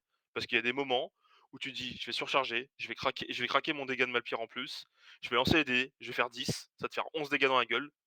Allez bisous, au revoir» et du coup, bah, psychologiquement l'adversaire il est un peu cassé et c'est sur ça qu'il faut compter, en fait. Si derrière, en plus, il y a un double tour ou une initiative ou quoi que ce soit, bon là, généralement, c'est vous rentrez à la maison avec du fromage et puis vous êtes bien content. Ouais, très clairement, ouais. Mais c'est une super armée, je la conseille franchement. Ouais, À ouais, non, part mais le clairement, excuse-moi, mais jouer Skaven, ah mais clairement, jouer Skaven. jouer Mais oui, oui, oui. Skaven Alors le modélisme va peut-être vous paraître un peu chiant, mais il y a quand même des belles pièces en plastique. Les guerriers des clans, les Stormfiend, les vermines de choc, l'abomination. Les héros, la plupart sont en plastique, sauf Ikit malheureusement qui est en métal, très chiant à monter d'ailleurs. Oui. Mais par exemple, Tankol, on en a pas du tout parlé. C'est vrai qu'on n'a pas du tout parlé de Tankol, mais c'est un héros un peu particulier niveau placement en ce moment. Il est très cher et il est un peu bancal, mais il est en plastique, donc très belle figurine à peindre aussi. Donc la plupart de la gamme est à peu près en plastique et c'est certaines choses qui seront en résine ou en métal, c'est un peu chiant. Si vous avez vraiment envie de jouer des globadiers, faut les convertir parce que 12 € la pièce en métal, c'est mort. Et les Jedi, bon, ça se convertit facilement, vous pouvez trouver sur internet, il y a plein de trucs. Moi, j'ai ça en résine et ça va aussi, mais sinon, vous pouvez prendre en métal. Donc c'est une armée fun à jouer, qui peut craquer, positivement comme négativement. Elle a besoin de ses héros, et au niveau identité de jeu et de figurines et d'identité sur la table, elle est unique et c'est pour ça qu'en fait elle est autant aimée. C'est qu'il y a pas une autre armée qui existe comme les Skaven. C'est vraiment le peuple de fou, quoi. Puis en Skaven, ouais, il y a plein d'arnaques à faire, qu'on n'a pas parlé ici parce qu'elles sont sous-optimales, mais qui peuvent être très menaçantes. Déjà en Skaven, par exemple, vous avez une équipe d'armes. Pour 80 points, vous Ouais, pouvez mettre c'est quelqu'un en FEP. Voilà, vous oui, payez. Voilà, c'est et vous pouvez du coup, vous pouvez vous dire: «Bah, non, en fait, il y a n'importe quel» alors, il y a 2-3 restrictions, mais il y a beaucoup d'unités du Battle Skaven que vous pouvez mettre en réserve et ça peut changer plein de choses. Il y a aussi de quoi on n'a pas parlé, il y a tout le clan Ishin qui font de l'avant-garde, de la FEP, ça peut faire de l'embuscade, ça peut prendre des adversaires à revers. Bon, C'est fragile, ça coûte cher, ça tire pas fort, mais ça va prendre en compte en termes de mobilité, parce qu'on est quand même sur un jeu où vous devez prendre des objectifs. Et Ouais, ça peut vous aider parce qu'en Scaven, vous vous déplacez que de 6, vous avez peu de téléportation, machin. Qu'il y a on a plein de beaucoup on a beaucoup de bonus à la course, mais très enfin, pas beaucoup de bonus à la ch enfin, on a 0 bonus à la charge déjà. bah, le Vigor 2, il donne +1, les moines de la peste, ils ont +1, je crois que c'est tout, hein. Voilà, c'est tout. Et c'est vrai que les Eshin, tu raison, c'est une très belle, armée de swarming, en fait. On peut prendre la table, et il faut en fait, c'est un peu à la Johanna Tsinch, c'est-à-dire on va prendre la table et on va essayer de coincer au plus l'adversaire pour scorer, scorer, scorer. Le problème, c'est qu'on est très fragile et qu'on fait pas de dégâts, donc Voilà. c'est à tester, hein, c'est un build à tester aussi, hein, mais Le c'est clan Eshin, c'est tous les défauts de jouer un Bâti de Singe sans les qualités. Mais par contre, c'est rigolo, c'est des ninjas, hein. putain, c'est la meilleure phrase. Non, mais le Non, clan mais Eshin est envisageable. Mais c'est voilà, vrai. préparez-vous à faire pas de dégâts. Mais par contre, alors, vous êtes partout sur la table et c'est très fatigant de vous sortir. Ah, c'est chiant, enfin, en plus l'adversaire, il est en train de taper sur des rats ninja, je veux dire au bout d'un moment, il est en mode: «Mais qu'est-ce que c'est que ce bordel, putain?» Puis les Gutter Runners, quand tu connais pas le profil, ouais, les coureurs d'égout, Ah, au c'est marrant. alors au tir, ils font pas mal, mais au corps à corps, c'est de la vermine de choc, hein. Ouais, ouais, ouais, ça tape, ça tape. C'est que le problème, c'est que c'est que par unité de 5, je crois, minimum. Ouais, c'est ça, il y a eu parce que ça aussi, on n'a pas évoqué, mais Skaven, c'est une armée de horde avec des bonus de faction sur la horde et au passage en V3, on a eu des renforcements qui nous empêchent de jouer quasiment les unités, enfin, il y a 0 unité Skaven qui peuvent se jouer par 40, quasiment pas. Sauf 0. que le bonus de touche de horde, il est à 20 et des unités, on peut pas les monter à 20, par exemple les Gutter Runners. Hem Et le bonus de blessure, il est à 30. 30, c'est le palier dur de toutes les unités Skaven, sauf des rats des clans. Ouais, Donc c'est-à-dire que si vous jouez des vermines de choc ou des moines de la peste, vous en perdez un, vous n'avez plus le bonus à la blessure. c'est ça. Et ce qui est dommage, parce que, par exemple, il y a un artefact extrêmement fort en Skaven, c'est le Skaven Brew qui, une fois par bataille, vous donnez une genre de bière, à une unité Skaven. Elle pète un plomb, elle gagne, elle prend D3 mortels immédiates, donc bah, vous perdez votre bonus. Et Par vous contre, gagnez l'attaque, ouais. vous gagnez une attaque en plus. Et fait intéressant, c'est un petit tip si je vous le donne, ça marche sur l'abomination. Eh oui.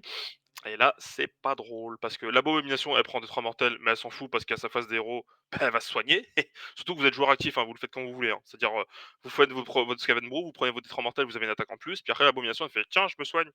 Derrière, après une abomination qui a 7 attaques sur ses points, 7 attaques sur ses dents, plus avalanche de chair, mais ça sort n'importe quoi, hein. Oui. Vraiment, si c'est fiabilisé, ça sort n'importe quoi. En fait, ça marche sur tout le monde. C'est ça qui est bien, c'est que sur les vermines de choc, c'est très violent. Sur les rogues, c'est très violent. Sur les moines de la peste, c'était fort. Ouais, maintenant, maintenant, si vous jouez pas pestilent, vous pouvez jouer que par 20. Donc, ok. C'est sur ouais, les Stampfiends aussi, mine de rien, hein, mais bon, au corps à corps, ça tabasse relativement bien les Stampfiends, bah, les ça va. Stormfiend, on peut les équiper au corps à corps si on remplace les Ratlings par des foreuses, mais c'est pas ce qu'on leur demande. Ils coûtent 615 points les 6. Si, c'est vrai qu'il y a des armes de corps à corps, j'étais en fait, j'étais dans ma tête, j'étais en train de penser au profil, des mecs qui n'ont pas au corps à corps. J'étais en train de me dire 4 attaques, 4+, 3+, pas de reine dégâts 2, mais en fait, il y a les armes de corps à corps qui tapent très fort, hein. Il y a le Shock Gauntlet qui est bien. Ouais, si tu joues Shock Gauntlet avec des foreuses, ouais, ça fait une petite unité de corps à corps, mais Mmh. c'est trop cher pour se permettre de faire ce genre de folie, en fait. Est-ce que c'est pas un truc intéressant d'ailleurs justement pour conclure sur les Stampfiends? Est-ce que ce serait pas intéressant de tester, une unité de 6 mais corps à corps? Genre vraiment, 2 lance-flammes, 2 foreuses, 2 Shock Gauntlet, pour rigoler. Ouais, c'est possible. Mais après, voilà, ça implique, de passer d'un coup à une unité qui est 100 létale à portée 18, à une unité où faut soit réussir à charger sans bonus, donc mouvement 6, c'est pas facile, ou Mmh, soit réussir à faire ses téléportations. Sauf que la téléportation native des Starfind, c'est sur un 3+. Ensuite, faut passer sa charge à 9 et seulement c'est là, vrai, vous pouvez frapper. Mais c'est alors, vrai. je pense qu'il y a un créneau, mais clairement, quand on a la chance d'avoir les Ogres mutants, Ouais, on c'est vrai. va pas s'embêter à jouer des Stormfiend comme ça. Peut-être en MSU, en clan Moulder, vu qu'ils ont le mot-clé Moulder, ils ont pas de bonus, mais ils ont la politesse de pas bloquer les lignes spécifiques. Vous pouvez peut-être essayer. Parce que du coup, en fait, vu qu'il y a un nombre de mutations limité, il faut jouer avec ça. Peut-être que unité Stormfiend, ça vous permet de respirer en termes de mutation, d'avoir un truc un peu fiable. Mais je sais pas. Pourquoi Je crois pas trop le potentiel, je trouve. Ouais, pourquoi en fait, c'est juste une option, différente. C'est vrai que la fore après si tu joues la foreuse, pire, tu pas obligé de les mettre en frappe, hein, tu les places près d'un new hall, juste avant, tu leur mets un petit coup de Vigor Dust, hop, plus un pour toucher, plus un en charge et tu tentes. Mais ouais, c'est une charge à 8. Si, gros défaut des Stampfiend, et ça je l'ai Ouais, appris c'est oui, ils sont pas élites les Stormfiend. ils sont pas élites ces Eh oui! couillons, parce qu'on a un champion dans l'unité, mais c'est pas un champion, c'est juste un mec, il a une armure un peu stylée, il a Ah 7 non, points de c'est pas vie. les champions, c'est les unités de corps à corps qui ont un PV en plus, mais en fait les Stormfiend, ils ont pas de d'élite parce que dans le fleuve, c'est des gogols. Oui, bah, en fait, Donc il faut un héros derrière, ouais. il y a un mec dans le dos qui leur dit quoi faire, mais sinon c'est des couillons, ils vont Ouais, tout droit les mecs, hein. ouais, il accomplit le Packmaster qui est bloqué dans son dos, il accomplit le strict minimum, c'est-à-dire qu'il sait pas faire de suite de commandement, faut un héros derrière. Alors après en Skaven, c'est facile parce que la cloche chante, a le totem et vos généraux généralement ils sont jamais très loin parce que vous avancez pas beaucoup en Skaven. Mais c'est à dire Ouais, que si vous sortez d'un Yule, faites attention. Si jamais on ouais, vous attrape et que vous êtes faire la bravoure, lancez bien votre dé. Parce que la punition, c'est immédiat. tu lances ton dé, tu là, tu fébrile, tu fais: «Il faut faire un 6 ah nique!» Ah, tu fais 6, tu perds 3 Stormfiend, bah tu perds tout le monde, t'en perds Tu 4. perds tout le monde, tu Ouais, perds un 4, ouais, t'en perds 4, c'est fini. c'est fini, hein. Non, non, mais c'est des options, c'est des options. Faut se donner des options en scan. Voilà. Bah écoute, je pense qu'on a fait le tour de ce qu'on pouvait dire sur ta liste et puis sur les Skaven en général. Ouais, Moi, je vais parler d'une petite variante en clan Moulder. Moi, justement, on va pouvoir parler de tous ces packs mutants avec les abominations. On va... mmh, Vous allez voir aussi qu'au clan Moulder, il y a une unité de ligne alternative qui fait presque tout comme les rats des clans, qui sont les rats géants. On va pouvoir en parler. mmh, Et moi, sur ce, bah écoute, Métine, je te remercie d'être venu. Et on va passer ouais. immédiatement à la liste alternative. Ciao, ciao. Bien, maintenant qu'on a fait le tour de la liste Skaven, laissez-moi présenter la liste Moulder que je cherche à vous présenter aujourd'hui. Donc c'est une liste entièrement du clan Moulder. C'est très intéressant parce qu'on a donc accès à des lignes spécifiques qu'on n'a pas accès d'habitude. En Skaven, si vous mélangez deux clans, vous avez accès en ligne de bataille à uniquement au clan rat et aux vermines de choc. Ici, vu que j'ai uniquement du clan Moulder dans ma liste, les rats géants, les rats ogres vont être des ce qui permet donc d'éviter de prendre des rats des clans en taxe pour faire une liste légale. Dans ma liste, j'ai d'abord un vermine Landwarpsir en général, car si j'ai un master clan en général, ma liste est quand même considérée comme étant monoclan. J'ai ensuite 3 maîtres Moulder pour les mutations. J'ai différentes unités de rats géants qui vont chercher à prendre la table. Et j'ai ensuite une unité de rat ogre avec une mutation qui permet d'avoir 6 PV, Seva 4+, au lieu de 4 PV, Seva 5+, ce qui est donc l'unité enclume de mon armée, car elle peut encaisser un nombre de PV qui n'est pas quelque chose de commun par rapport aux unités Skaven. J'ai également une unité de rat ogre avec 6 attaques au lieu de 4 et la relance des jets de charge, qui est donc cette fois-ci une unité offensive. Et ensuite, pour combler le reste de mon armée, j'ai une abomination mutante, avec 14 PV CEVA 4+, et les autres abominations sont Vanilla, donc sans mutation. Elles sont donc un peu plus fragiles, un peu plus faciles à tuer, un peu moins fiables, mais néanmoins je peux m'en servir sur les flancs pour forcer l'adversaire à faire des choix ou faire diversion pour contrôler la table assez facilement. Parce que en fait cette liste-là, elle se base sur le fait que lorsqu'une unité du clan Moulder meurt, donc les ogres ou les rats géants, vous pouvez dépenser un point de commandement et lancer un dé sur un 5+, vous allez faire revenir une unité identique sur les bords du champ de bataille. Et ce qu'il faut savoir, c'est qu'à différentes aptitudes, comme on peut retrouver en Soulblight, qui vous permettent de faire ça avec les fausses communes, ici, il n'y a pas de limite, et il n'y a pas non plus d'histoire de faire revenir la moitié. C'est un peu plus aléatoire, c'est un point infiable, mais par contre, quand ça se produit, toute unité revient à l'identique. Donc si vos rogues mutants meurent, vous faites revenir d'autres rogues mutants. Et si jamais les rogues mutants remplaçants meurent, vous pouvez faire revenir une autre unité de rogue mutant, etc., etc. Et donc si vous avez beaucoup de réussite, vous avez vraiment un moyen assez facile de submerger l'adversaire en faisant revenir un corps et un corps des unités qui sont mine de rien assez puissantes. Vous pouvez aussi faire revenir des rats géants dans les tours où vos rogues ne sont pas en danger, pour tout simplement essayer de contester la table le plus rapidement possible. Vous avez vraiment beaucoup d'écrans avec 6 PV, et c'est donc beaucoup plus facile à manier que des grands packs de rats des clans, et vous pouvez choisir un peu de faire des écrans les uns après les autres pour vraiment bloquer l'avancée de l'adversaire qui joue une armée de corps à corps. C'est donc une liste qui se base sur la récursivité inhérente du clan Moulder, et si jamais vous avez suffisamment de réussite pour faire revenir les rats ogres, et bien votre adversaire, même s'il a l'avantage à un moment donné de la partie, le fait de rajouter un corps à un corps des unités, et donc de créer un différentiel de coût en points entre vos deux listes, car vous avez en fait au final plus d'unités, car vous en faites revenir, et là on parle pas d'unités assez faibles, on parle vraiment des ogres, eh bien vous pouvez gagner une partie si vous êtes assez chanceux pour faire revenir les ogres au bon moment.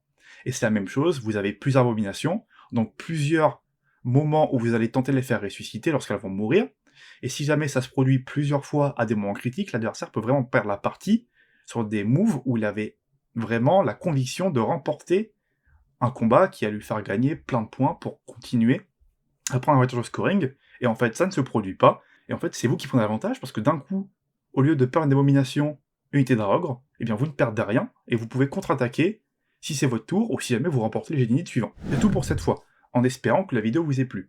Comme d'habitude, si vous avez des questions ou des commentaires, n'hésitez pas à les poster afin qu'on puisse en discuter avec vous. Et maintenant que la vidéo est terminée, moi je vous dis à la prochaine. Salut salut!